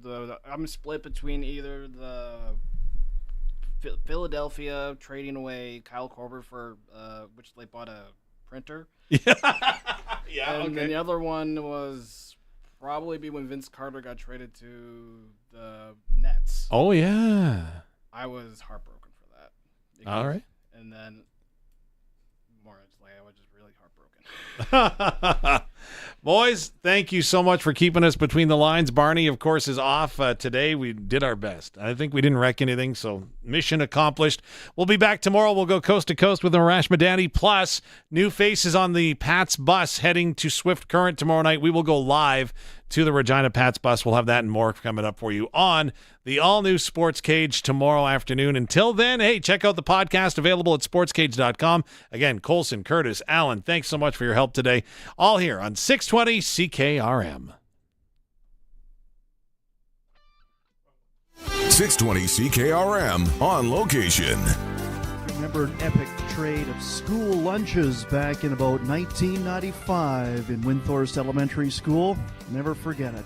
Hey, we're here for the Leroy Leisure Lotto. Great to have you here tonight. And if you haven't got your ticket, please pick up that phone right now. Get your ticket into the draw drum for $130,000. Now, this is the way it breaks down. Saturday night, there's going to be 10 draws of $500. If your name is drawn, it goes back into the draw drum for a chance to win one of the 20 draws of $1,000. Then there's the draw for $5,000. Then there's the draw for that 7-person Rhythm Hotspot hot tub, or $10,000. And then the grand prize, that leisure package, or $130,000. And then there's the 50-50. Last year's jackpot was over, take home, I should say, was over $48,000. 1-866-925-3769. 1-866-YEAH-LEROY. We're celebrating Black Friday at Crestview, and you do not want to miss these deals. 2024 Ram 1500s for as low as $169 a week plus tax. How about a 2024 Jeep Compass Sport for only $119 weekly plus tax? Grand Caravan's going for $147 a week plus tax, and this one comes with $1,000 holiday bonus cash in your pocket. Every new and used vehicle purchase comes with a special Black Friday mystery